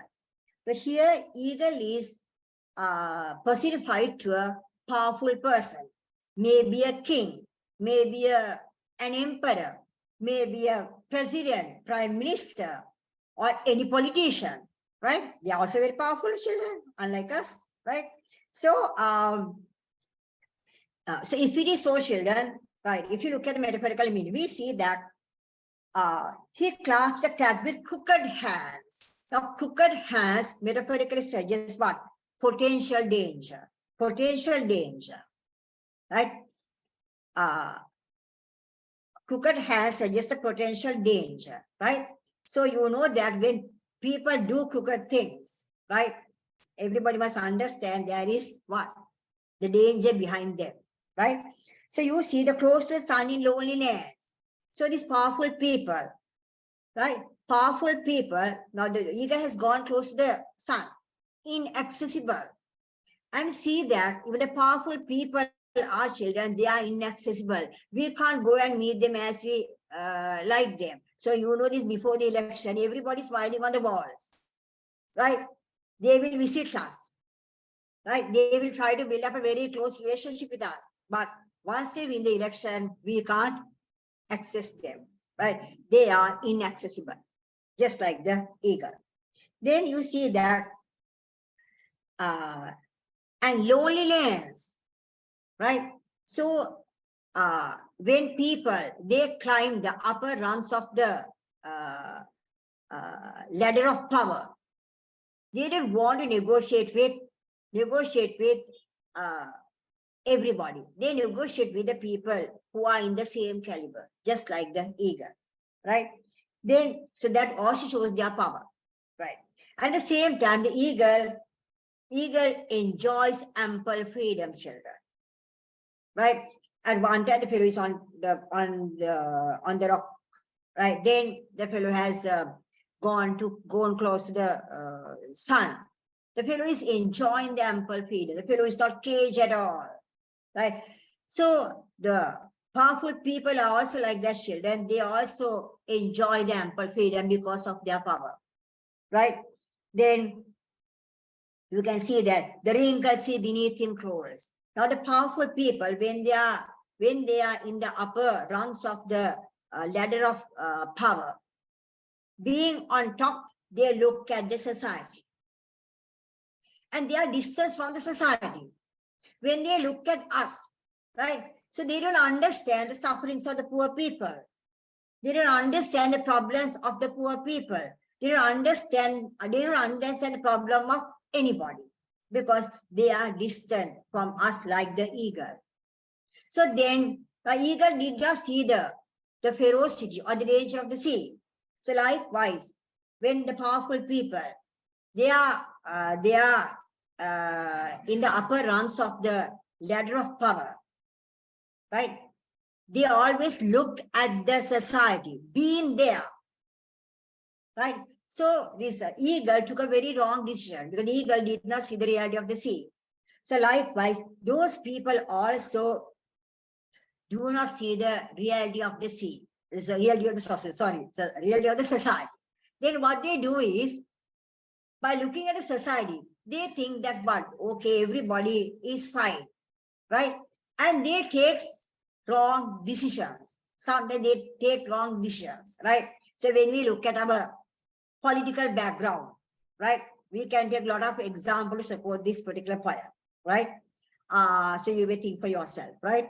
Right, I don't want to give any examples, right? Okay, fine. Then, yes, so being there, they look at the society and they take wrong decisions. And what happens? Ultimately, without their knowledge, they fall down like the eagle.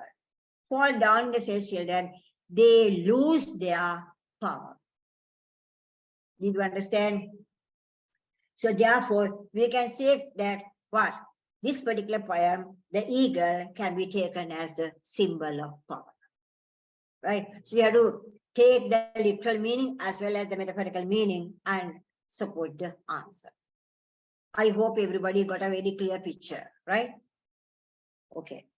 I hope this time you might get a question based on this particular point, right?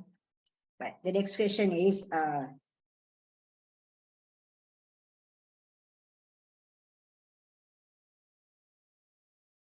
yes.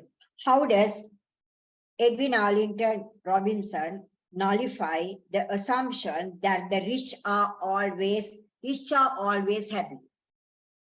Discuss with examples taken from the poem. I know you know the name of the poem, what? Richard Cory, right? So, what do you mean by nullify? What is to nullify? Now, all this, now, could you mention the guessing question?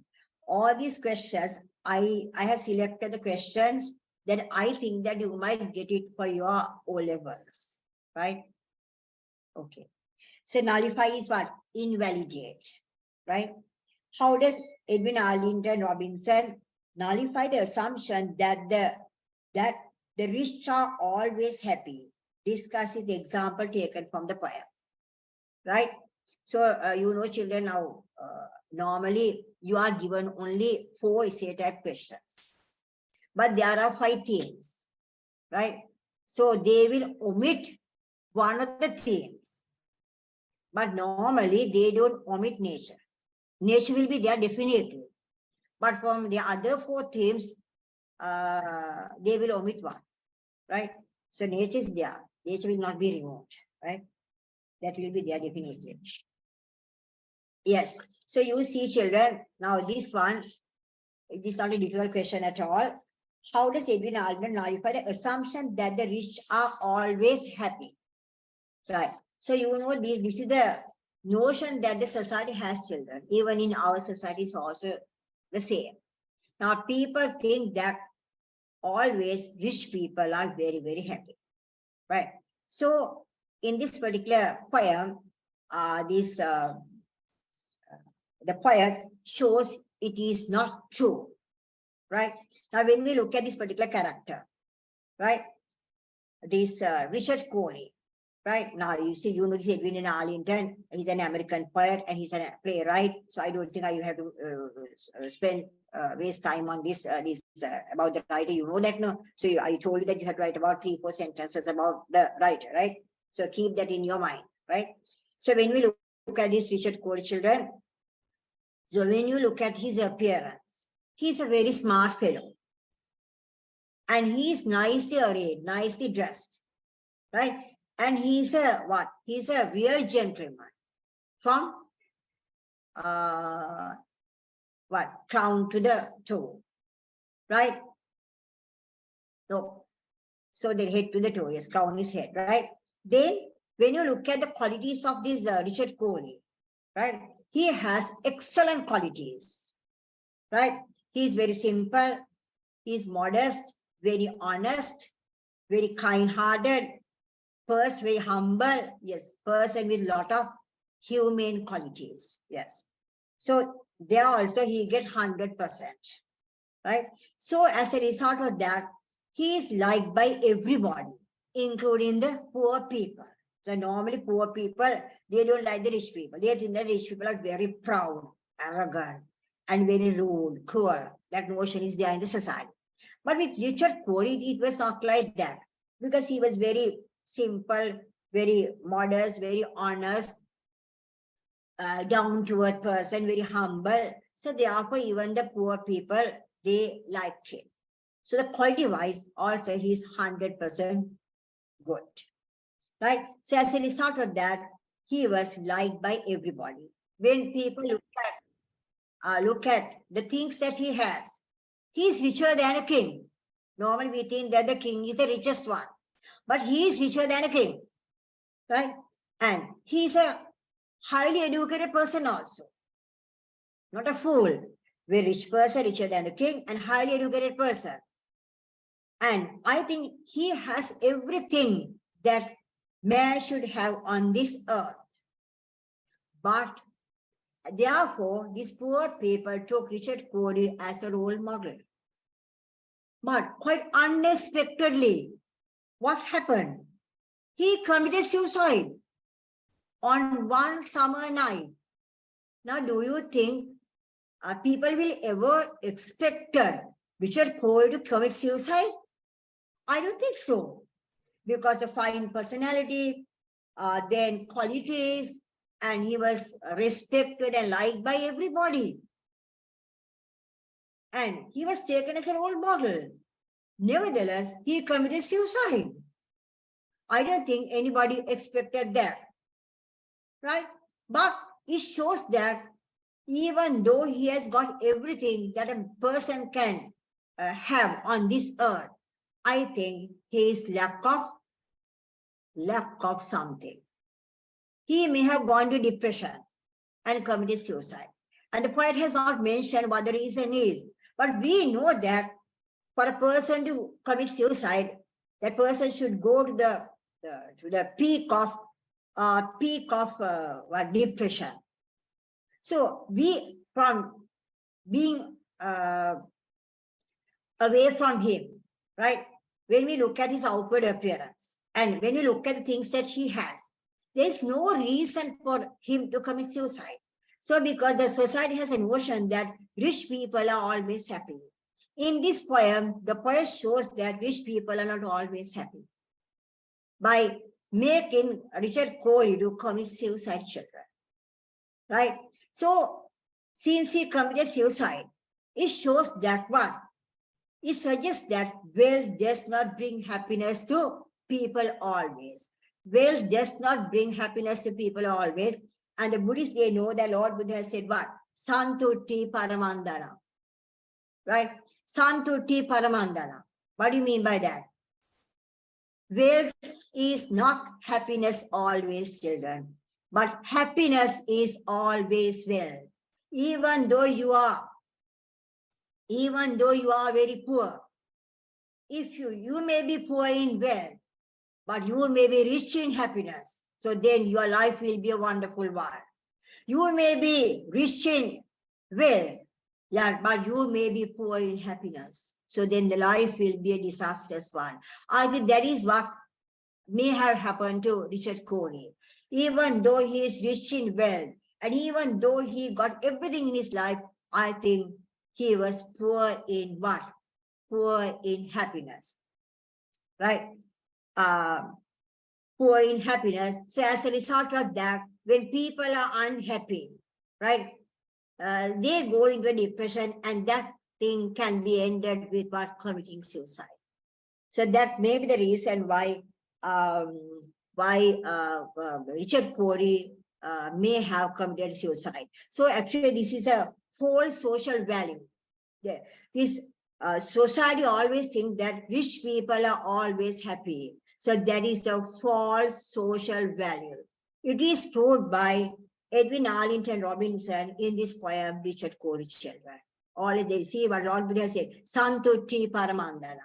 Daniya කියන්නේ මොකද? සතුට. හරි. sorry, ධනය කියන්නේ සතුට නෙමෙයි. සතුට කියන්නේ ධනය.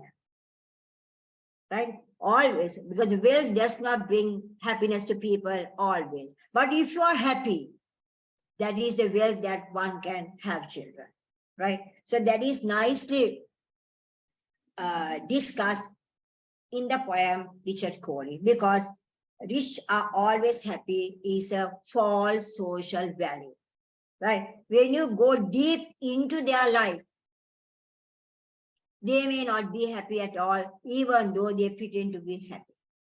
Right? So that is how you should argue your answer.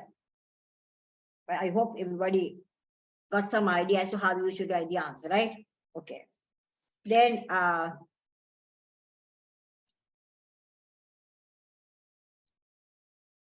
so they can. Now, normally only 4 questions are given under poetry. So therefore they can omit. Don't ask the question, how can they omit? The reason is, children, you are supposed to study the whole syllabus. Right? If you are supposed to study the whole syllabus, they can omit whatever they like it.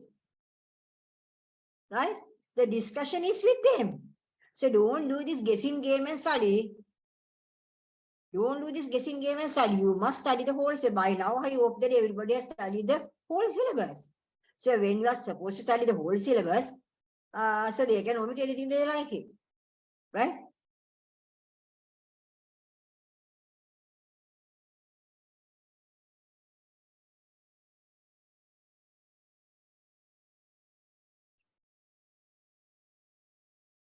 Yes, they can give 5 themes, they can give 5 questions, or they can give even 4 questions also. Right? That is up to them to decide. But you are supposed to study everything. Remember that. And you don't have any other work to do, no children. You wanted to study, right? Okay, look at the next question.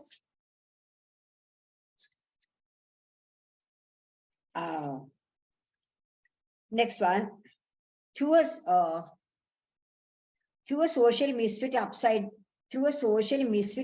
down, the poet teaches us good moral lessons. Illustrate your answer in relation to the poem Upside Down. By whom? Alexander Kushner. I'm not going to talk about Alexander Kushner, right? Okay, you know that now?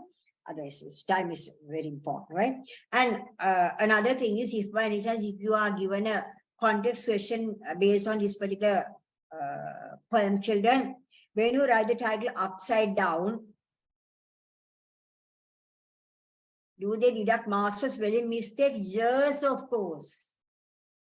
Yes, of course. Now, when we do the marking, children, we always underline spelling mistake, grammar mistakes in red, right? So if there are a lot of red bulbs in your answer, you will never get either A or B. Remember that, right? It is fair enough, I think, right? Okay, then when you write the title Upside Down, always, children, U should be in capital, then D should be in capital, that small hyphen, upside dash down, upside dash down. So if that hyphen is not there, no, it's no. If that hyphen is there, if that hyphen is not there, your answer will be marked wrong, children. When you write the title upside hyphen down. Remember that, right? If you don't write that hyphen, your answer will be marked wrong, right? That is that. And through a social misfit upside down, the poet teaches us good moral lesson. Good moral lesson, right? So what are the keywords? Socially misfit upside down. Then good moral lesson. So those are the two key phrases that you have to underline, right? So in this particular poem, and this poem also, children, this is a humorous poem. And this is a humorous poem with a seriousness. Even though this is a humorous poem, it gives a message, right? Okay, why do we consider this man upside down as a social misfit person? Because he has a very silly, stupid, absurd behavior. And that is why he was nicknamed as Upside Down Horse. And these are the examples that you have to mention. One is, when he is asked to turn to right, he will turn to left, right? And when he went sailing in a boat, soon people see him just floating in the water. Then he reached from backside four. Then he's scared to cross the bridge, but he wades through the water when the water level is not so deep. And he goes to a restaurant, asks for a what? Pair of he goes to the, sorry, before that, he's during the hot weather, he's wearing what? He's wearing flannels, and during the cold weather, he's going naked. And he goes to a restaurant and asks for a pair of socks with a clock, right? So he does this absurd behavior, a lot of silly, absurd, stupid things. What for? We feel that maybe sometimes actually we feel really sympathy towards a fellow also. He may be suffering from maybe loneliness also. He may be feeling that he is alienated. So therefore, he do these things. As a result of that, he is considered as a socially misfit person. And one fine day, he got a letter from his aunt, but he was reluctant to read the letter because he may be knowing whatever person his aunt is, but ultimately, quickly he went through the letter. So in that letter, she has mentioned some things that he does and why he does those things, but he will never be able to reach his target. What is his target, children? He may want to get the attention, or he may want to get the respect from the society. But the lesson that we can learn from this poem is what? If you want to win the respect from the society, we must behave like a normal person. Right? We must adhere to the accepted social norms. If not, you will become a laughing stock in front of the other people in the society. Right? So you have to argue that by showing why you consider him as a social misfit person and what the advice that the aunt has given. Because aunt has understood this. Now see, now people, this is the nature of the people.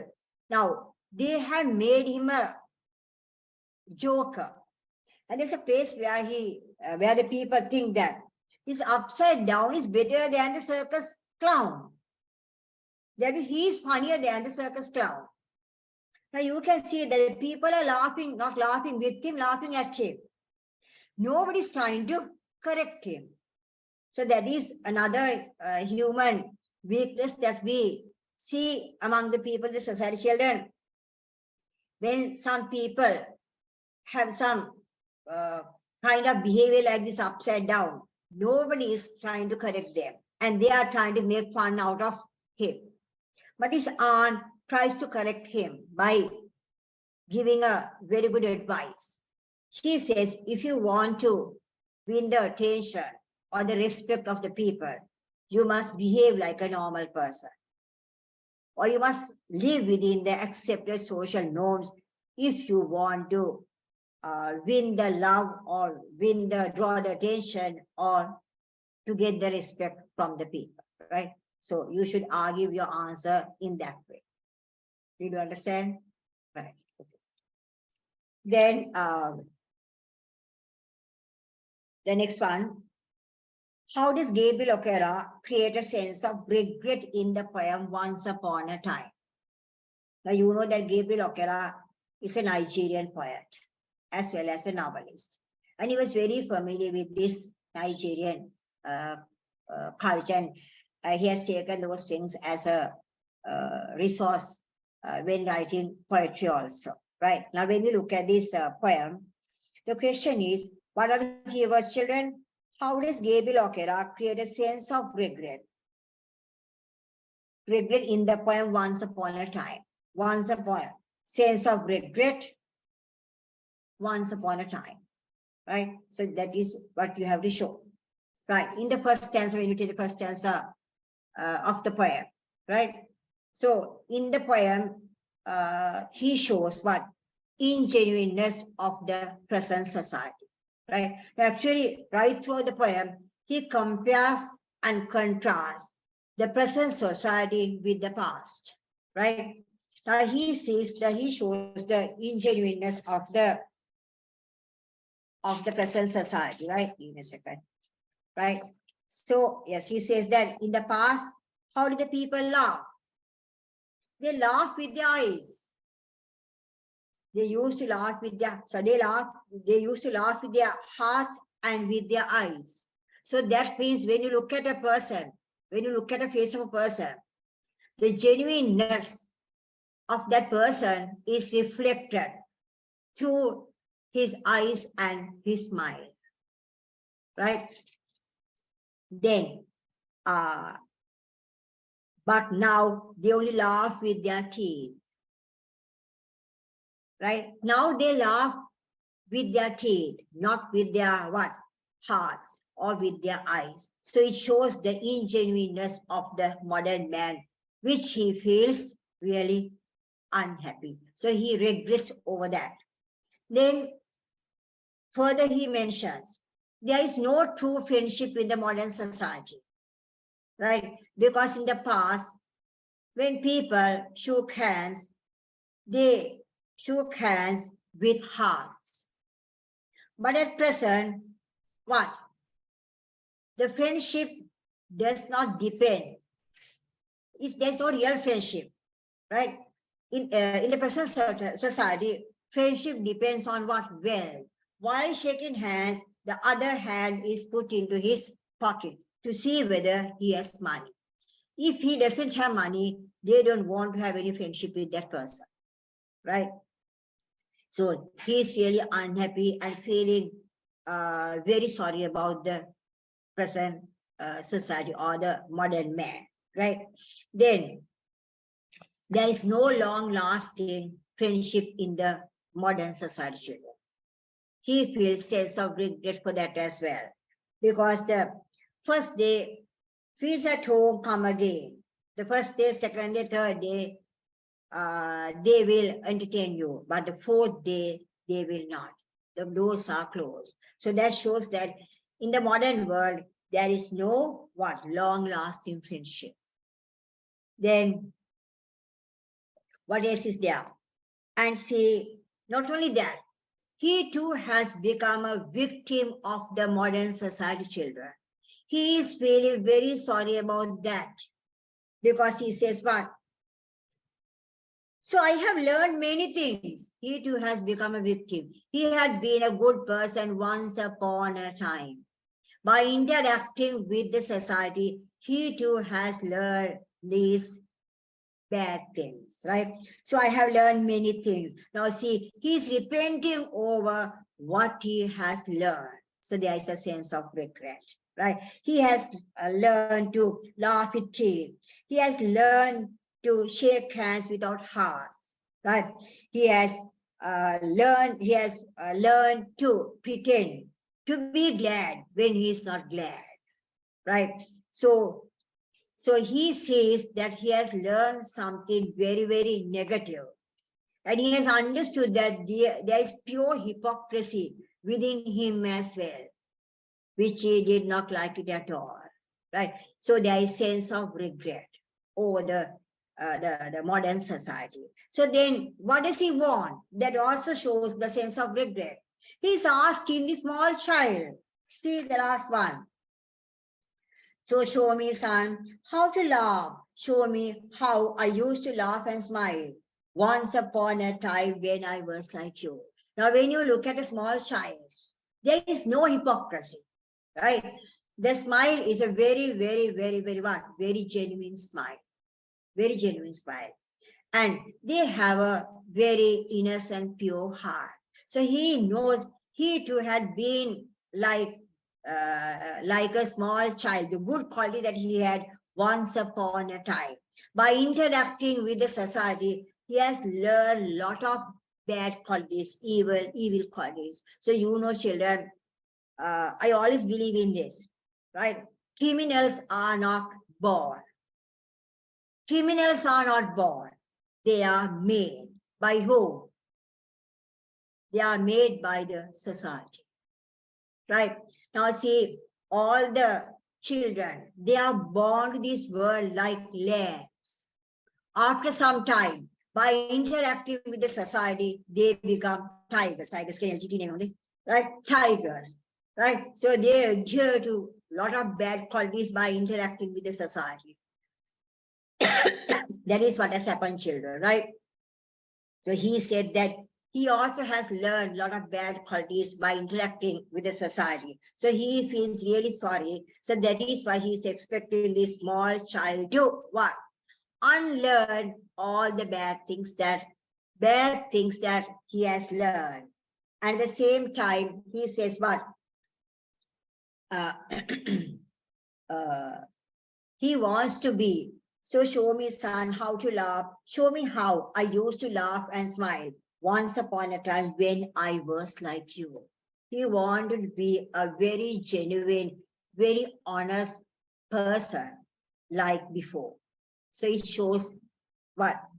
There is a sense of regret within him. Right? That is how you should argue that answer, children. Right? Okay.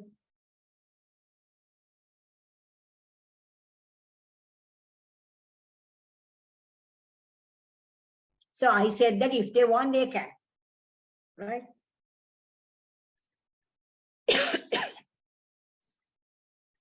Right, children. So that is that.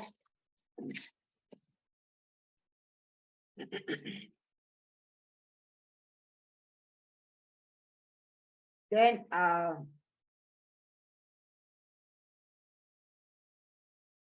look at the next part, that is the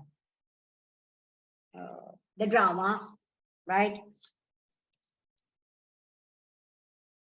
In the drama Twilight of a Crane by Yusua Junji Kinoshita shows how humanity and values are dehumanized due to various reasons. Comment on the statement, right? Now see what are the keywords that you are going to underline, children. Twilight of a Crane, humanity and values are dehumanized. But what do you mean by dehumanized? Deprived of positive human qualities, right? Due to the various reasons. So the underlying various reasons as well. So the human values, then dehumanized, so then the reasons, right? So you have to show the humanity and values which we identified with both Yo-Yo and Zoo. So how it was changed or dehumanized. So what are the reasons for that? You have to discuss all those things in your answer sheet, right? Now when we talk about the humanity and values, now these can be identified with the characters. Now please find the examples for these things from the text, because if I try to give you the examples as well, I will not be able to finish the paper, right? So when I give you the facts, you can find the examples from the drama, no? Right? Yes, right. Now when you look at the these are things that you have discussed on humanity and values. One is love. So you know these two couple, they were a lovable couple, right? And the gratitude, right? I will just give you an outline. You know this Yo-Yo was a very, very poor person. And Sue is the one that made him rich. For that, Yo had been very grateful to Sue at the beginning, right? And appreciation. Sue appreciated Yo-Yo, Yo-Yo appreciated Sue, right? Then the kindness and compassion. Both of them showed compassion and kindness to each other, right? Get some example. And the peace. Actually, they led a very peaceful life. And happiness. There was ample happiness in their family, right? Then integrity, right? Integrity means what? Honesty and very strong morals, right? All those things were there. They were honest and they were highly principle minded, because you know this. Sue told, whenever I weave Senbori, don't look at me, how it is being done. And this Yo-Yo did not do that at all. Yo-Yo let this Sue weave Senbori. And another fact that you can discuss under humanity and value is what? The close family relationship. So there's a very close family relationship in that family. Yo-Yo used to play with the children, and there is a place where this Yo-Yo says that, forget about supper, you better come and join us. And see, when before the wife comes, this husband heat the soup and keep, because the cold soup is not good for my Zoo. So it was a very lovable couple. So actually, they led a very, what I would say, blissful married life, right? Yo and Zoo, they led a very blissful married life. The perfect happiness was there in that family, right? So those things you can describe with the support of the what you call quotations examples, right? So now see that we'll then discuss how those things were dehumanized. Right? So you see in one place how Sue was threatened by Yo-Yo. Right? There's a place where he says, if you don't wave Senbori, I'm going to leave you. I'm going to leave you. And he had been very authoritarian. By force, he tried to get the work done by the wife, dehumanized. And he had been very cruel and rude. There was no kindness and sympathy towards his wife. But he was not like that before. He was a lovable husband. He loved his wife so much, right? So as a result of all those things, what happened with the peaceful environment in the family? It was shattered. And there was no integrity, right? Because this man believed in the other two, rather than his wife, Sodu and Unsu, right? So then, so little by little, and ultimately he became an unprinciple-minded person.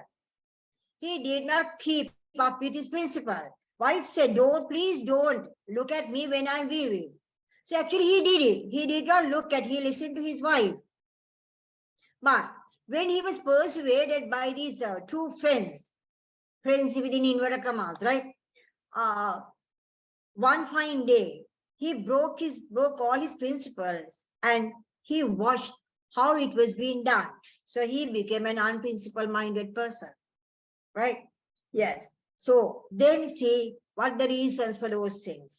One reason is because what? He was influenced by bad, money-minded people, Sodu and Unsu. That is one reason, right? Then, when he was persuaded, he became what? Avaricious, money-minded. And they had a lot of the bags full of gold coins in their place. But when he was persuaded, he too wanted to make more and more money by going to your show. Right? So then another reason is what is he gave into emotions. He gave into emotions due to the greed. What is giving into emotion, children? Hanging but always remember, children, emotions are not bad at all because we are human beings. But if you give into emotions, that is where your downfall begins. Now see, this man fell down. Yes, you let the emotions take over you, correct. Right? This man gave into emotions, children. Right? Because due to his greed, then he began to believe in outsiders than his lovable wife. Right? As a result of all those things, what happened? Ultimately, he lost his wife, because wife was unable to be in the human form. He deserted her husband and left. But at the time of, when she departed, when she left, she loved her husband so much, and she was compelled to go. That is why she gave 2 senboris. One to keep it as a token of love. Even though she left the husband, from the bottom of her heart, she loved her husband and she tried her level best to correct this man. But since he gave in the emotions, she was unable. And one was given to sell and take some money, because once she leaves, she understood that is the end of this husband. You know that William Shakespeare said, I don't know whether the boys will believe it or not. William Shakespeare said what? every successful man has a what? Woman behind. Sam Sarthak වෙච්ච මිනිස්සෙක් පිටිපස්සේ ඉන්නේ කවුද? ගෑණි. Now when we look at the when you look at the Buddhism, right? Yes, true, that's it, I told you. When you look at the life story of Prince Siddhartha. Prince Siddhartha Sara Sangha Kalpalakshya Perumpurla Buduna. Sara Sangha Kalpalakshya කවුද පිටිපස්සෙන් හිටියේ? Who? Yashodhara Devi. Right? If she was not there, I don't think that Prince Siddhartha will be able to attain the Buddhahood that fast. Right? So every successful woman, successful man has a what? Woman behind. Then everybody agrees. That's it, no? That's it. So Shakespeare has said that, and Lord Buddha has proved that. Right? So here you see that this man, because he believed in what the other people said, right? He lost his family and he lost his wife. And this wife left him. So afterward, he will not have any cent boundaries. And whatever the gold coins and whatever the money that he has, I am definitely sure that these rascals will take them. Ultimately, he will be a same old poor man. So that is how you should argue, children. Okay? Right. So what's the time now? Yeah, half an hour, right? Right. So you better find the examples from the text. Actually, I would love to give the examples as well, so then I will not be able to discuss the whole paper, right? Okay. The next one is also a very nice question. Possible one, right? Comment on the behavior of Popova in relation to the condition of women in Russian society in the drama The Bear by Anton Chekhov. Right? So underline the keywords. What are the keywords? Behavior of Popova.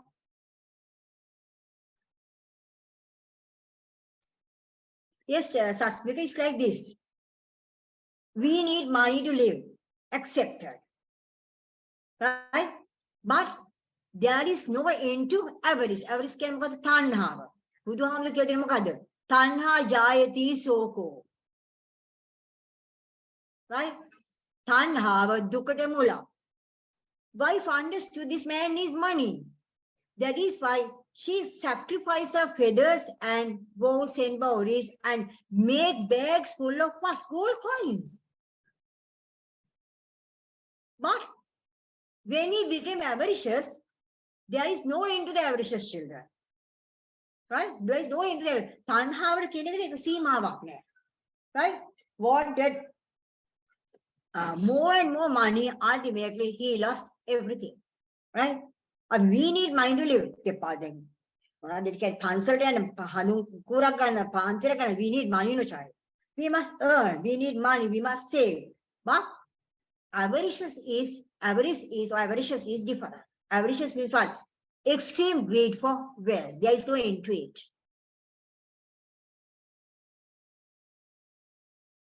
That's it. Yes. Always happiness is wealth. Correct. Right. Okay. Next one. Comment on the behavior of Popova in relation. Yes. Behavior of Popova. Right. Then should be underlined. To the condition of women in Russian society. Comment, behavior of Popova. The condition of women in Russian society. You have to comment on the behavior of Popova. All right, okay. They asked me to drink some water. Anyway, thank you very much for your concern. Okay, I'll drink some water. Give me a second. Right, so the behavior of Popova in relation to the condition of women in Russian society. So now you know this, the background of this drama is it discusses the pre-revolution Russian society, that is before the Russian Revolution, right? So before the Russian Revolution, children, This feudal society was there in Russia, right? So you have to make a comment on the behavior of Popova in relation to the condition of women in Russian society. So to answer this question, children, we must know the condition of women in Russian society, and we have to support, we have to take examples from this Popova's character and support those facts, right? So before the Russian society, this feudal society was the either Russian before the Russian Revolution, right? So in the feudal society, right? Actually, the feudal society had been a patriarchal society. It is a patriarchal society. Patriarchal society, in the sense, children, is a male-dominated society. Male-dominated society, and women were treated as the property of men. Right? Women were treated as a property of men, and actually they were like, women were like slaves before the feudal society, right? And women did not have any economic or the political independence, and they were unable to own any property, right? And they were unable to own their property, and they were unable to control their property also. They were unable to own their property, and they were unable to control anything, right? And they were unable to control even their own money.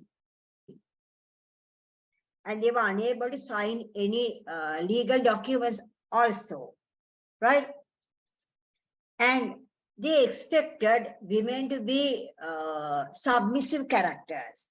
They expect women to be submissive characters. Submissive characters in the sense, always they wanted women to be under somebody, under the control of, under the authority of somebody, right?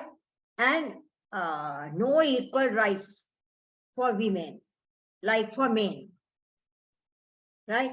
Yes. And the decision of the women were not taken into consideration whatsoever, right? So that is the situation of the pre-revolutionary feudal society.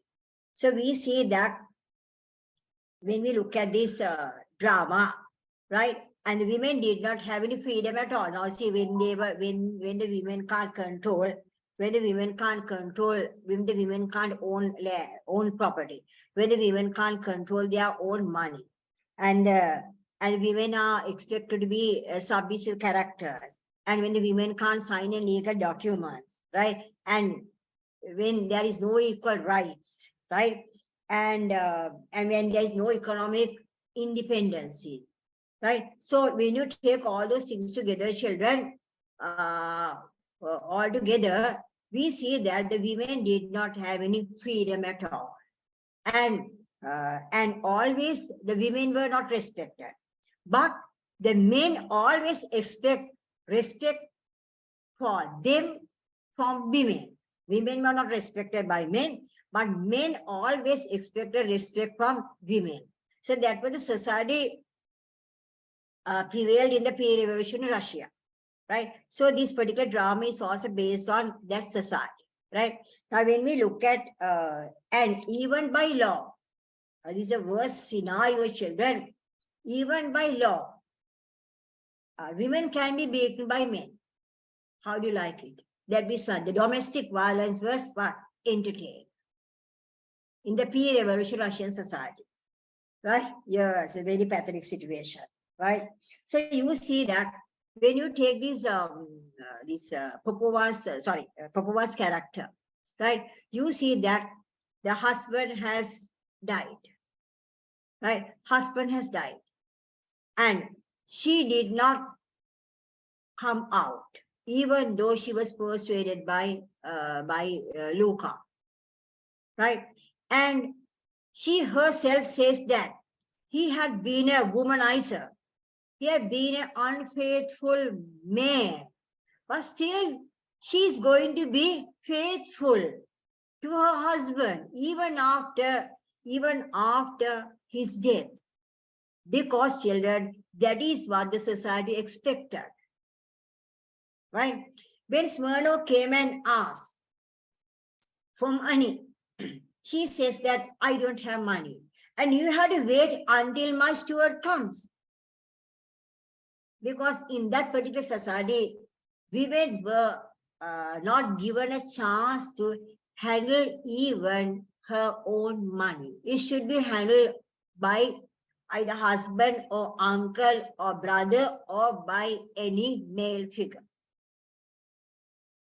Right? So then, and this man, when this Smyrno was shouting at this Smyrno, Popova, and he's a stranger. Without any manners, he comes to her place and shouting at her. So you can just imagine how the women were treated. Right? And the other thing is, children, that when Popo, actually at the beginning, we see Popova is a widow and she's a very soft-natured person, and she conforms herself to the conventions in the society. That type of person had been, he was a Popova, right? She was that type of a person. But later on, when this man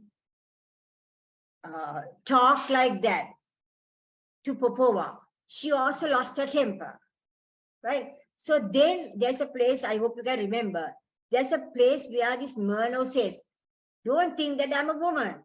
Don't think that I'm a woman. So that means no harm being rude to women, but not to men. You do understand?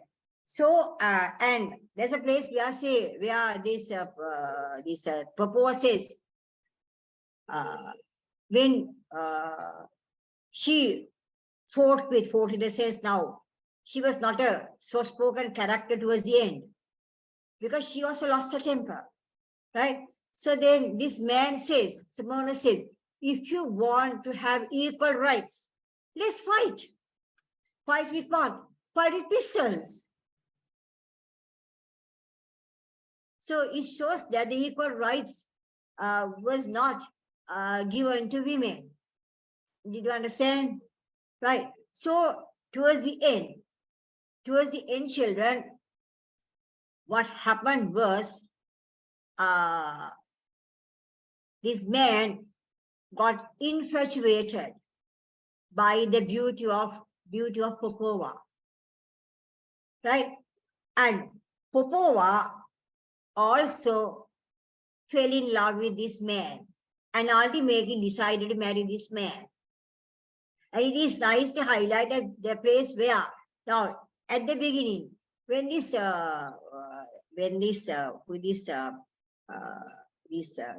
husbands, the name of the husbands, Toby, yes, Toby was reminded. She asked Luca to give an additional meal. When she decided to marry this man, Smyrno, she said, what? Poor Toby was victimized. Said, don't give food for Toby today.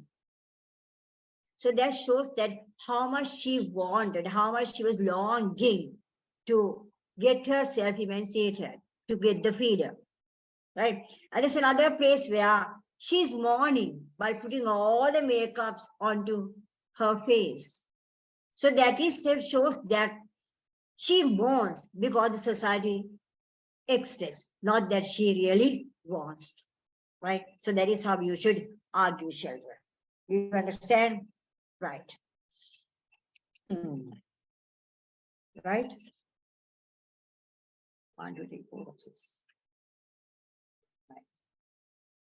So then, quickly go to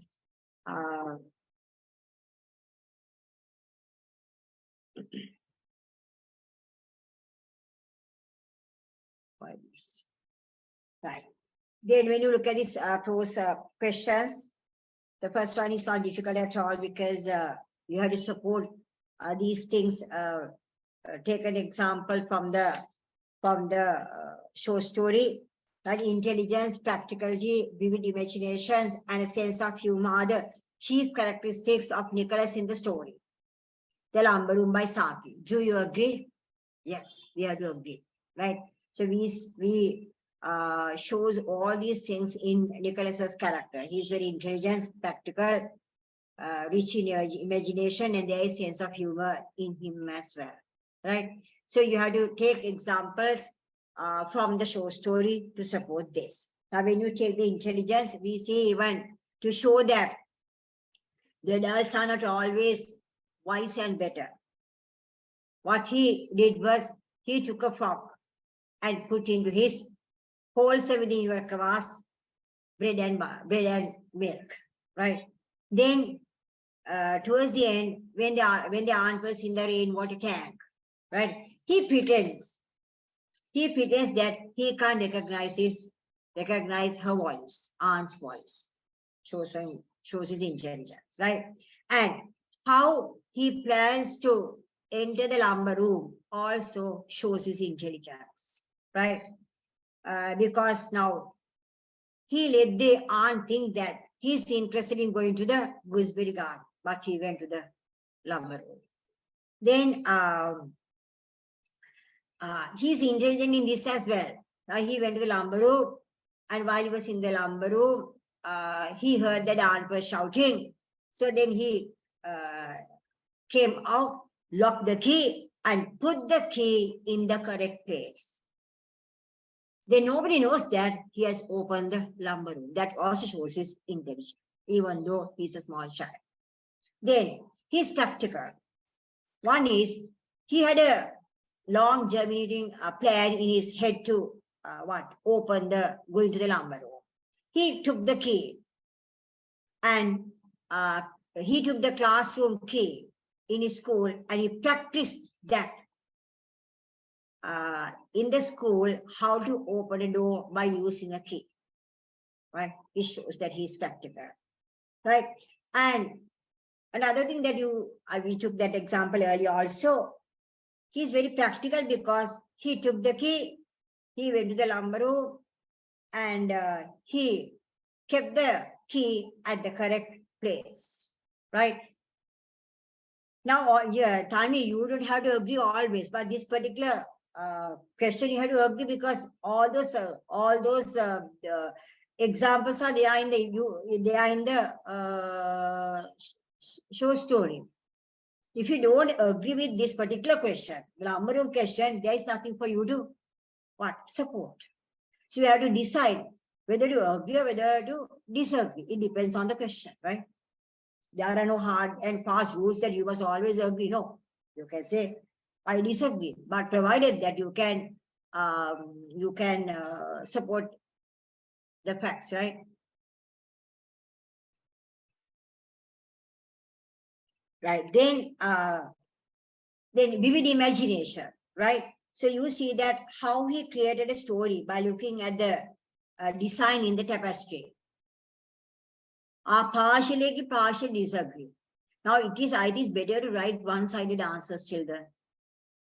It's better. Either you agree or either you disagree. It's better, right? But here, of course, you have to you can agree 100%, right? And the vivid imagination, right? How he created a story by looking at the design in the tapestry, right? You can take that. And the other thing is how he built up the life stories to the birds in that book, right? He built up life stories to the birds. While when he was doing that, only this aunt shouted, right? Then the sense of humor, right? So how he makes himself happy when the aunt has fallen into the rainwater tank. He was overjoyed, right? And he felt really cheerful when the girl cousin bruised her knee, as well as Bobby went to Jackborough Sand wearing the tight boots, right? And always by making the aunt annoyed, he made himself very happy. So those are things that you have to discuss under that question, okay? Then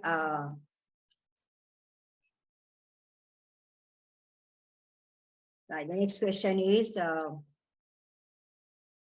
whereby Sonali Dharanyagala reveals human vulnerability in front of the power of nature, right?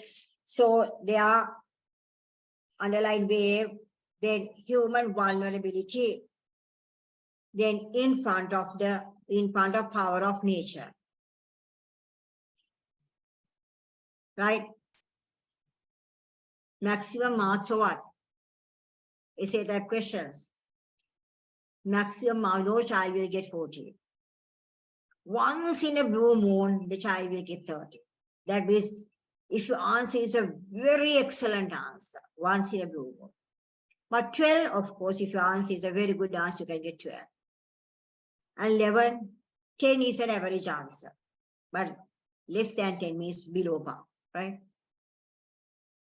That is for the essay type, right? Okay, then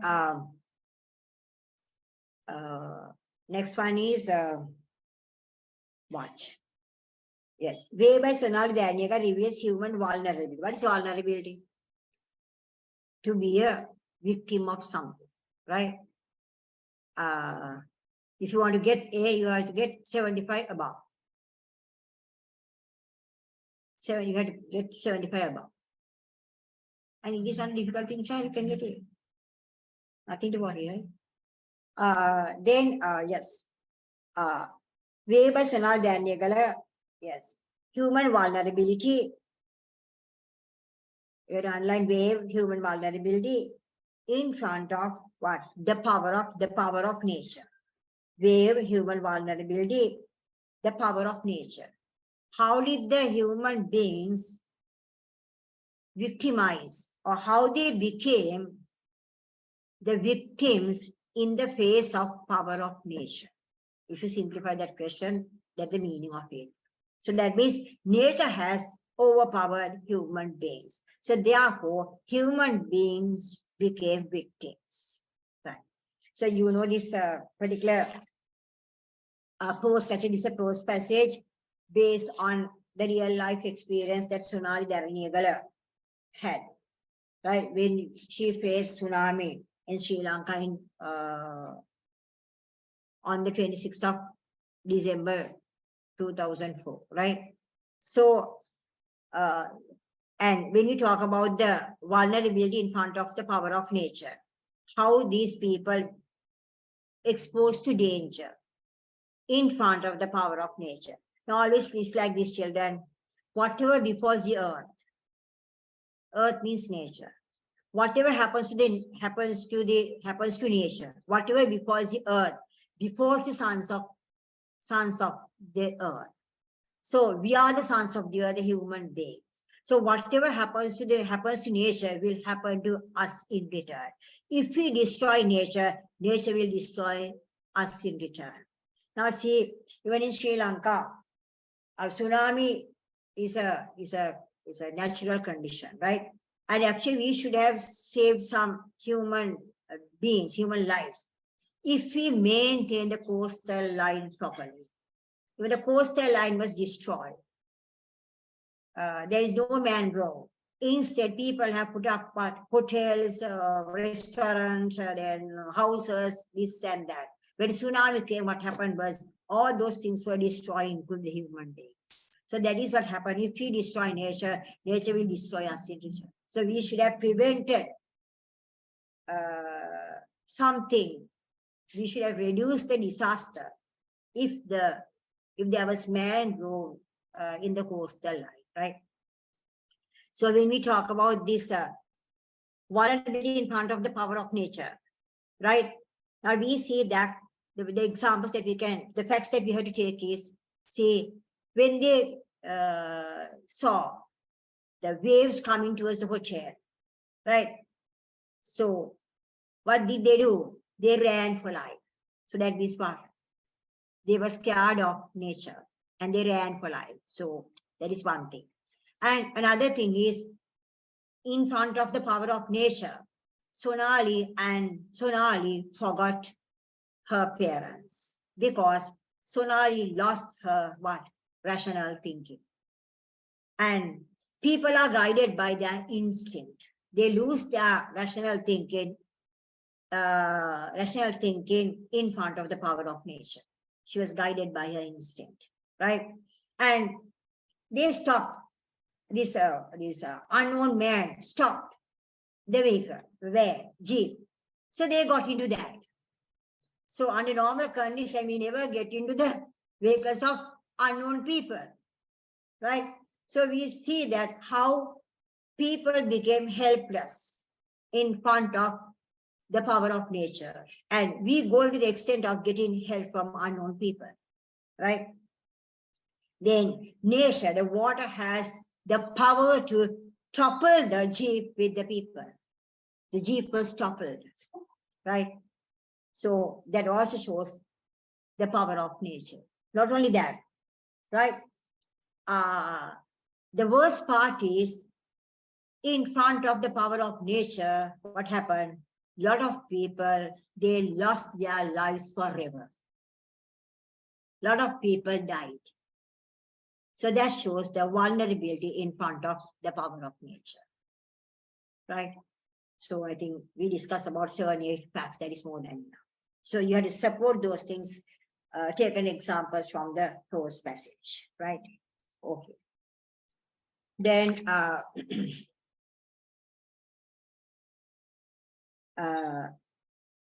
we go to this next one. The Laos attack by Kumar Sangakkara conveys to his readers the attachments towards one's own country. Do you agree? Discuss in relation to the text, right? So the keyword, the Laos attack, then conveys the attachment towards one's own country. Do you agree? Agree or disagree, children? Yes, we have to agree, right? Because we have a lot of examples to support that, right? Discuss in relation to the text.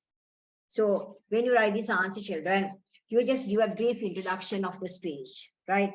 So this was delivered, you know, that on the 5th of July in 2011 at Lord's in England, right? So this particular speech mesmerized the whole world.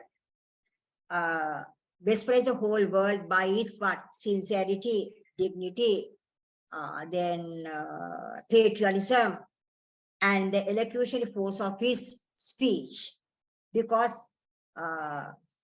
he was really, he felt it for his country, right? So because of the sheer love and regard for his country, he was able to deliver this speech, which mesmerized the whole world. So you have to give a brief introduction about the speech at the beginning, right?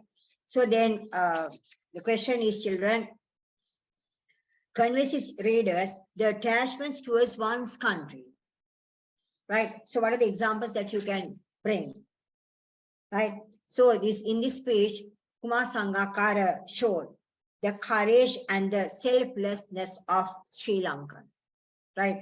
So if I take one example, there's a place where he says, we were not down and out, we were not cowed, right? So even though they were attacked by the terrorists, they showed their courage. And the other thing is, whatever the experience that they had, right? Whatever the experiences that they had, this Kumar Sangakkara relate all those things not only to the Sri Lankan cricket team, to them. He shows that all the Sri Lankans are like us. They are very bold. They are very courageous, persevering. They are not frightened. Even though they are physically injured, they are mentally very strong, right? So you see that still this Kumar Sangakkara had been very, very, very, very selfless, not selfish, right?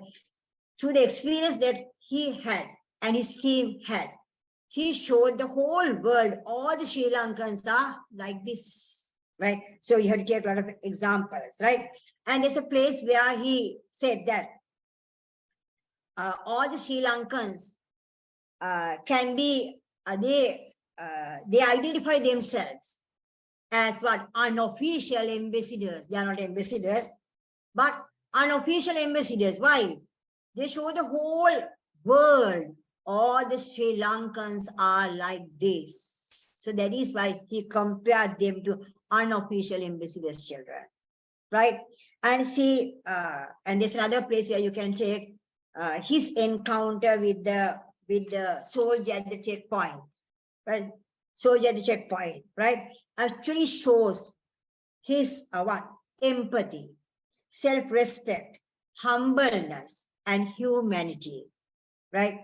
He shows his empathy, self-respect, humbleness, and humanity, because he went into the extent of saying, we had only less than half an hour experience, less than 30 minutes experience, but you have what? 30 years experience. But within 30 minutes, we were able to grab all the headlines. But it shows that these people, the soldiers, should be given more recognition than Kumar Sangakkara and his fellow cricketers. So indirectly, he criticized the government because these soldiers were not given the due recognition, right? So from that also, he showed the whole world what sort of people Sri Lankan are. They are very humble people. They are full of human qualities, and they always feel for the others. He showed the whole world, right? And the other thing is, children, now see, they were attacked by the luckily this Kumar Sangakkara was not attacked by the terrorists in Sri Lanka, but unfortunately he was attacked by the terrorists in Lahore. But in that particular speech, right, in that particular speech, he never shows any hostility towards the terrorists, anger towards the terrorists, like Ajay Javadika Paraki Makada, Nahi Verani Verani. Hatred will never dispel by hatred, right? At a Japanese conference, if I remember right. Right? See, when in this speech also, he has never uttered a single word which creates what? Hostility against anybody, not only the terrorists, even against the Pakistan government. He should have said, now see, we were the tourists. I mean, we went there. We came to play in your country, right? We should have been protected by you, and he should have criticized this Pakistan government, but he did not utter a single word to show his hostility or hostile nature, anger. So that shows that what sort of people Sri Lankans are, right? So Lord Buddha said, what? Hatred will never be dispelled by hatred. So that is a very good human qualities. So all those good qualities of the Sri Lankans are shown by Kumar Sangakkara in his speech to the whole world, right? So it shows children the attachment towards his attachments towards, yes, it's called patriotism, yes, attachments towards one's own country, right? So that is how you should argue, right? 6, 7.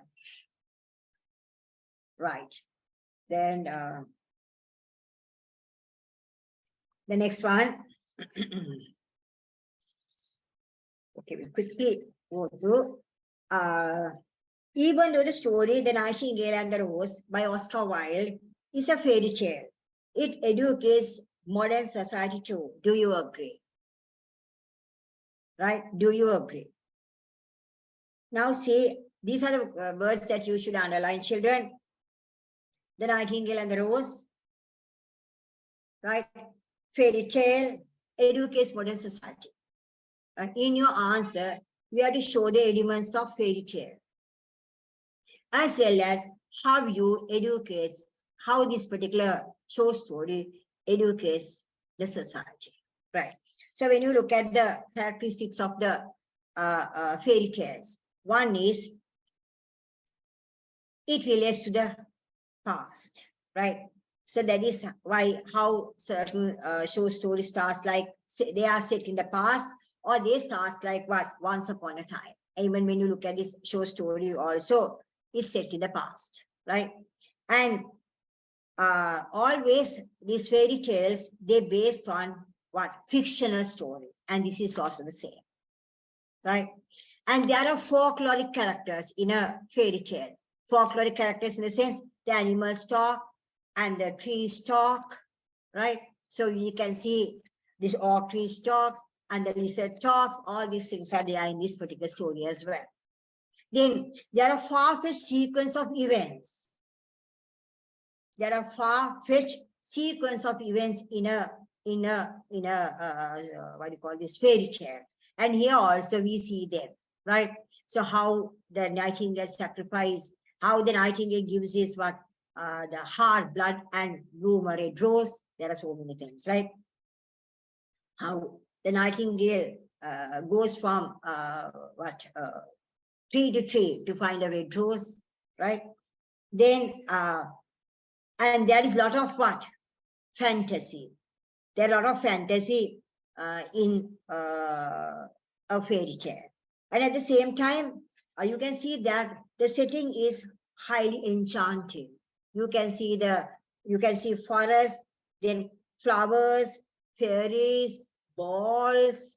Now here you see the forest and the flowers, the ball, right? And references to this enchanting setting. At the same time, clearly characters are defined as good and bad characters. Here also we can define good and bad characters, right? When you take based on love, there are good and bad characters. And always fairy tale ends with a happy ending, right? And now you might ask, how can it be happy ending? Because Nightingale dies. And this student of philosophy lost the girl. But still there's a happy ending. How? This boy came to a self-realization. The boy came to self-realization that he ran behind a mirage, fake love. So that is why he thought that it's better to study than going behind a fake love. And when you look at the death of the Nightingale, right? So actually, why did Nightingale sacrifice her life?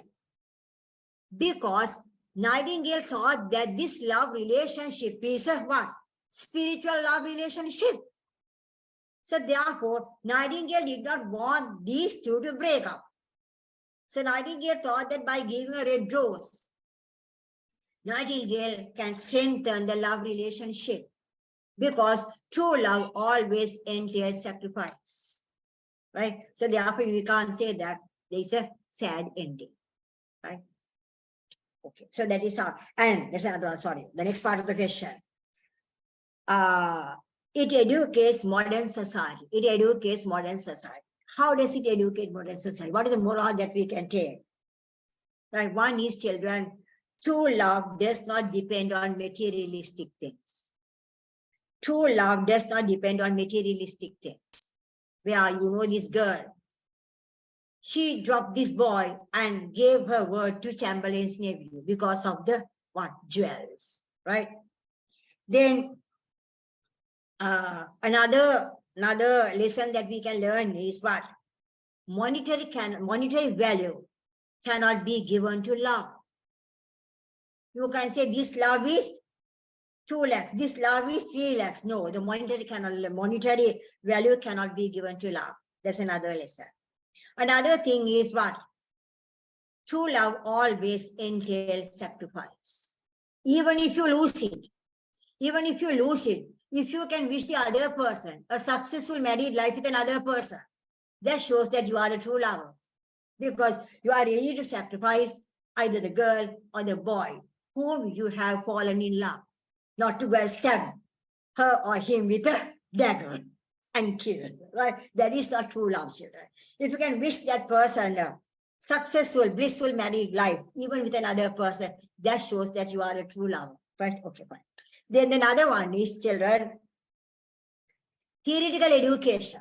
This boy is a what? Student of philosophy, right? Theoretical education always what? Does not produce a balanced personality. Or you can say theoretical education produce unbalanced personality or individuals. Now see, this boy is a student of philosophy.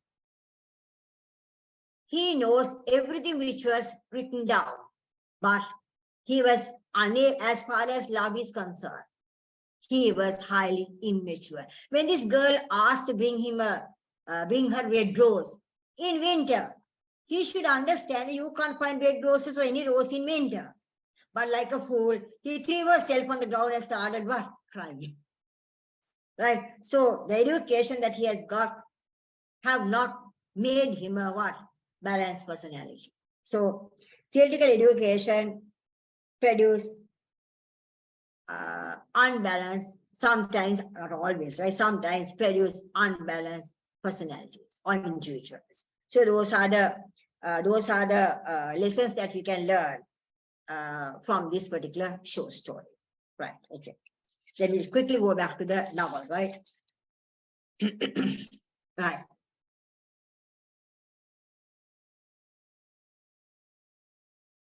It is better to, yes, it's better discuss the fairy tale element, right? Right, okay. Then quickly we go to the last two. Yes, this Mali is a victim of post-colonial modernity and confusion of identity. Do you agree? Agree, disagree? Yes, agree, right? So Mali is a victim of post-colonial modernity.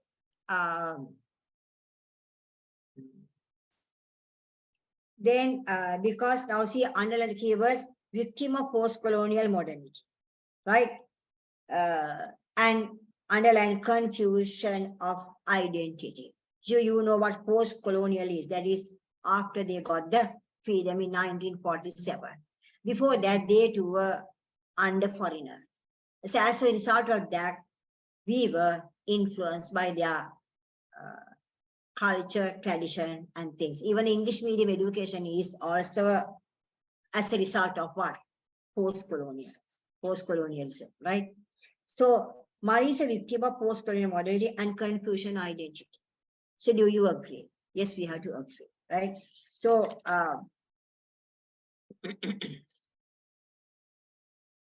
when we look at that children, we see that Mali, right? So you know this is a very identical character because the father is the one who fought to gain independence to India with Mahatma Gandhi. But he did not embrace what? He did not embrace the British culture. Right? But son had been badly affected by the post-colonial modernity. The examples are children, right? The way he dressed himself. He's dressed in what? Western clothes, unlike his father. And the things that he ate, he started eating beef against his religion. And after he came from America, he used to eat what? Canned food. Then he did not marry Grace, but he started living together with Grace, just like a foreigner, American. Then he did not have any regards for his father's traditional business. He wanted to start another business, which will not be a popular business in India, because India has produced great writers, that is to make story writing, to sell story writing machines. Then children, and he doesn't have any idea about his religion and culture. So while the father was praying, he went there to disturb him as well. And he did not know that being a Hindu, he should not eat what? Beef. He doesn't know anything about his culture. So that is why he went and brought a girl without getting married, right? Then he got caught for consuming what? He got caught with some alcohol, right? Then he did not have any regard for his father, right? So you know in the Western world, right? So after 14 years, the children are on their own. So that is why they celebrate the Mother's Day and Father's Day children, because one day they allocate to be with the parents. But I think we should not, because we always look after our parents right throughout the year. So that is also something in the Western world, right? No regards for his parents. Then, and this son has a lot of snobbish ideas and attitudes. Now, before he started his business, he bought a vehicle. And he thought that he can't do his business without a telephone. And he has a lot of wishful thinking, but he never did anything to execute his plans. But he told father, you will have to stop your business, and you will be given room with few secretaries. A lot of wishful thinking, but he did not execute his, he did not do anything to execute his plans, right? And see, another thing is, he stopped his education in India, and he went back. He went to where? To America, to learn how to write a novel. All those things can be taken as examples for post-colonial modernity and confuse of identity. And actually, he did not have Indianness in him after coming to India. Actually, he has Americanized himself. The way he went out, the way he went out with grace, even alone, how he went out, right? So you see that he did not go to a place where the people were. He always went to lonely places, right? And the other thing is, I mean, there is no sense of love in his marriage, right? Because he wanted grace only until he used his money. Like in the, I mean, now when you look at this Indian family life, right? So they always want well-knitted family, right? But he was not interested in all those things because he has a confused identity, right? So those are things that you have to describe under this post-colonial modernity and confused identity children, right? Okay. Then the last one.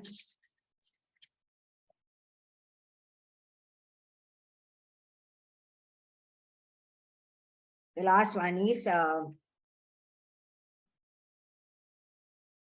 compare and contrast Ambika and Grace in the novel The Vendor's Face by R.K. Narayan, right?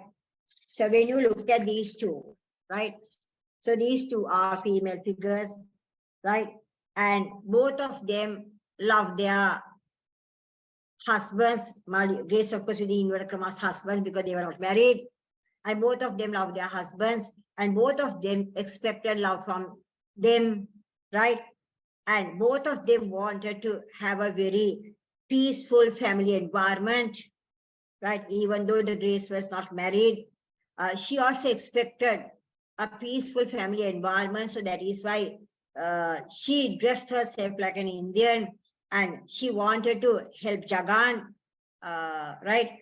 And yes, and she showed much respect to Jagan, right? So the similarities, when you talk about the differences, you see that Ambika is not that much educated, but Grace is educated. Grace is educated, right? And Ambika is Ambika is a homely lady, woman. But Grace is not. Grace likes to visit her friends. She likes to travel. And Ambika, you can say Ambika represents tradition. Grace represents modernity, right?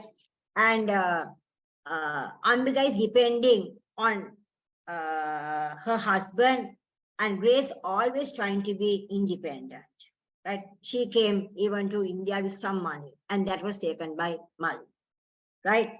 And Ambika has, Ambika has traditional values.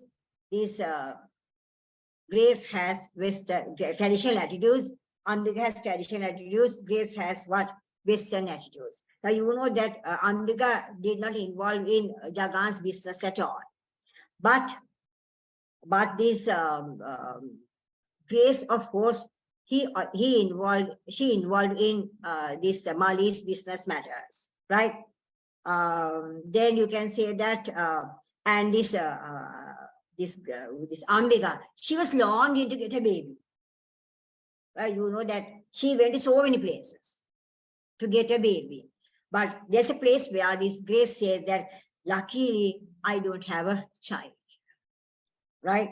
So, finally, I can say that this Ambika, even though she had a very short-lived married life, it was a blissful one. She had a short-lived, blissful married life, whereas this Grace married life with inverted commas married, even though she lived together with this boy Mali, it was not a blissful one. As soon as this he got money from Grace, Mali wanted to pack her up to what? America, saying that she has some kind of a mental imbalance, right? So it shows that ultimately their family life was shattered, and it was not a blissful married life like Ambika's married life, right? So those are the examples that you can take to compare and contrast Ambika and Grace, right, children? That's all. So I hope that you were benefited, right? I hope that you were benefited, right? I hope that children are asking a lot of questions, right? But the problem is, if you send me those questions, I try my level best to give you the answers, right? So actually we were to stop this at 5 o'clock, but now it's 6:30, right? So I hope that you all were benefited, and I must be thankful to all the teachers in charge and my dear sons, the royalists. And I think they did a tremendous service, because they gave an opportunity for all the students of literature in Sri Lanka, right, to be benefited by this, because I thought it was only for the royalists, but afterwards they opened this to everybody. So thankful, I must be thankful for that, and I wish you all success. And I hope all the students will come out with flying colors for literature. So stay safe. That is the most important thing, because, I mean, at least after undergoing a lot of obstacles, actually you were supposed to do the exam last December, and it was dragged for another 6 more months, right? I hope you got something from me today, right? I wish you all the best, right? Thank you.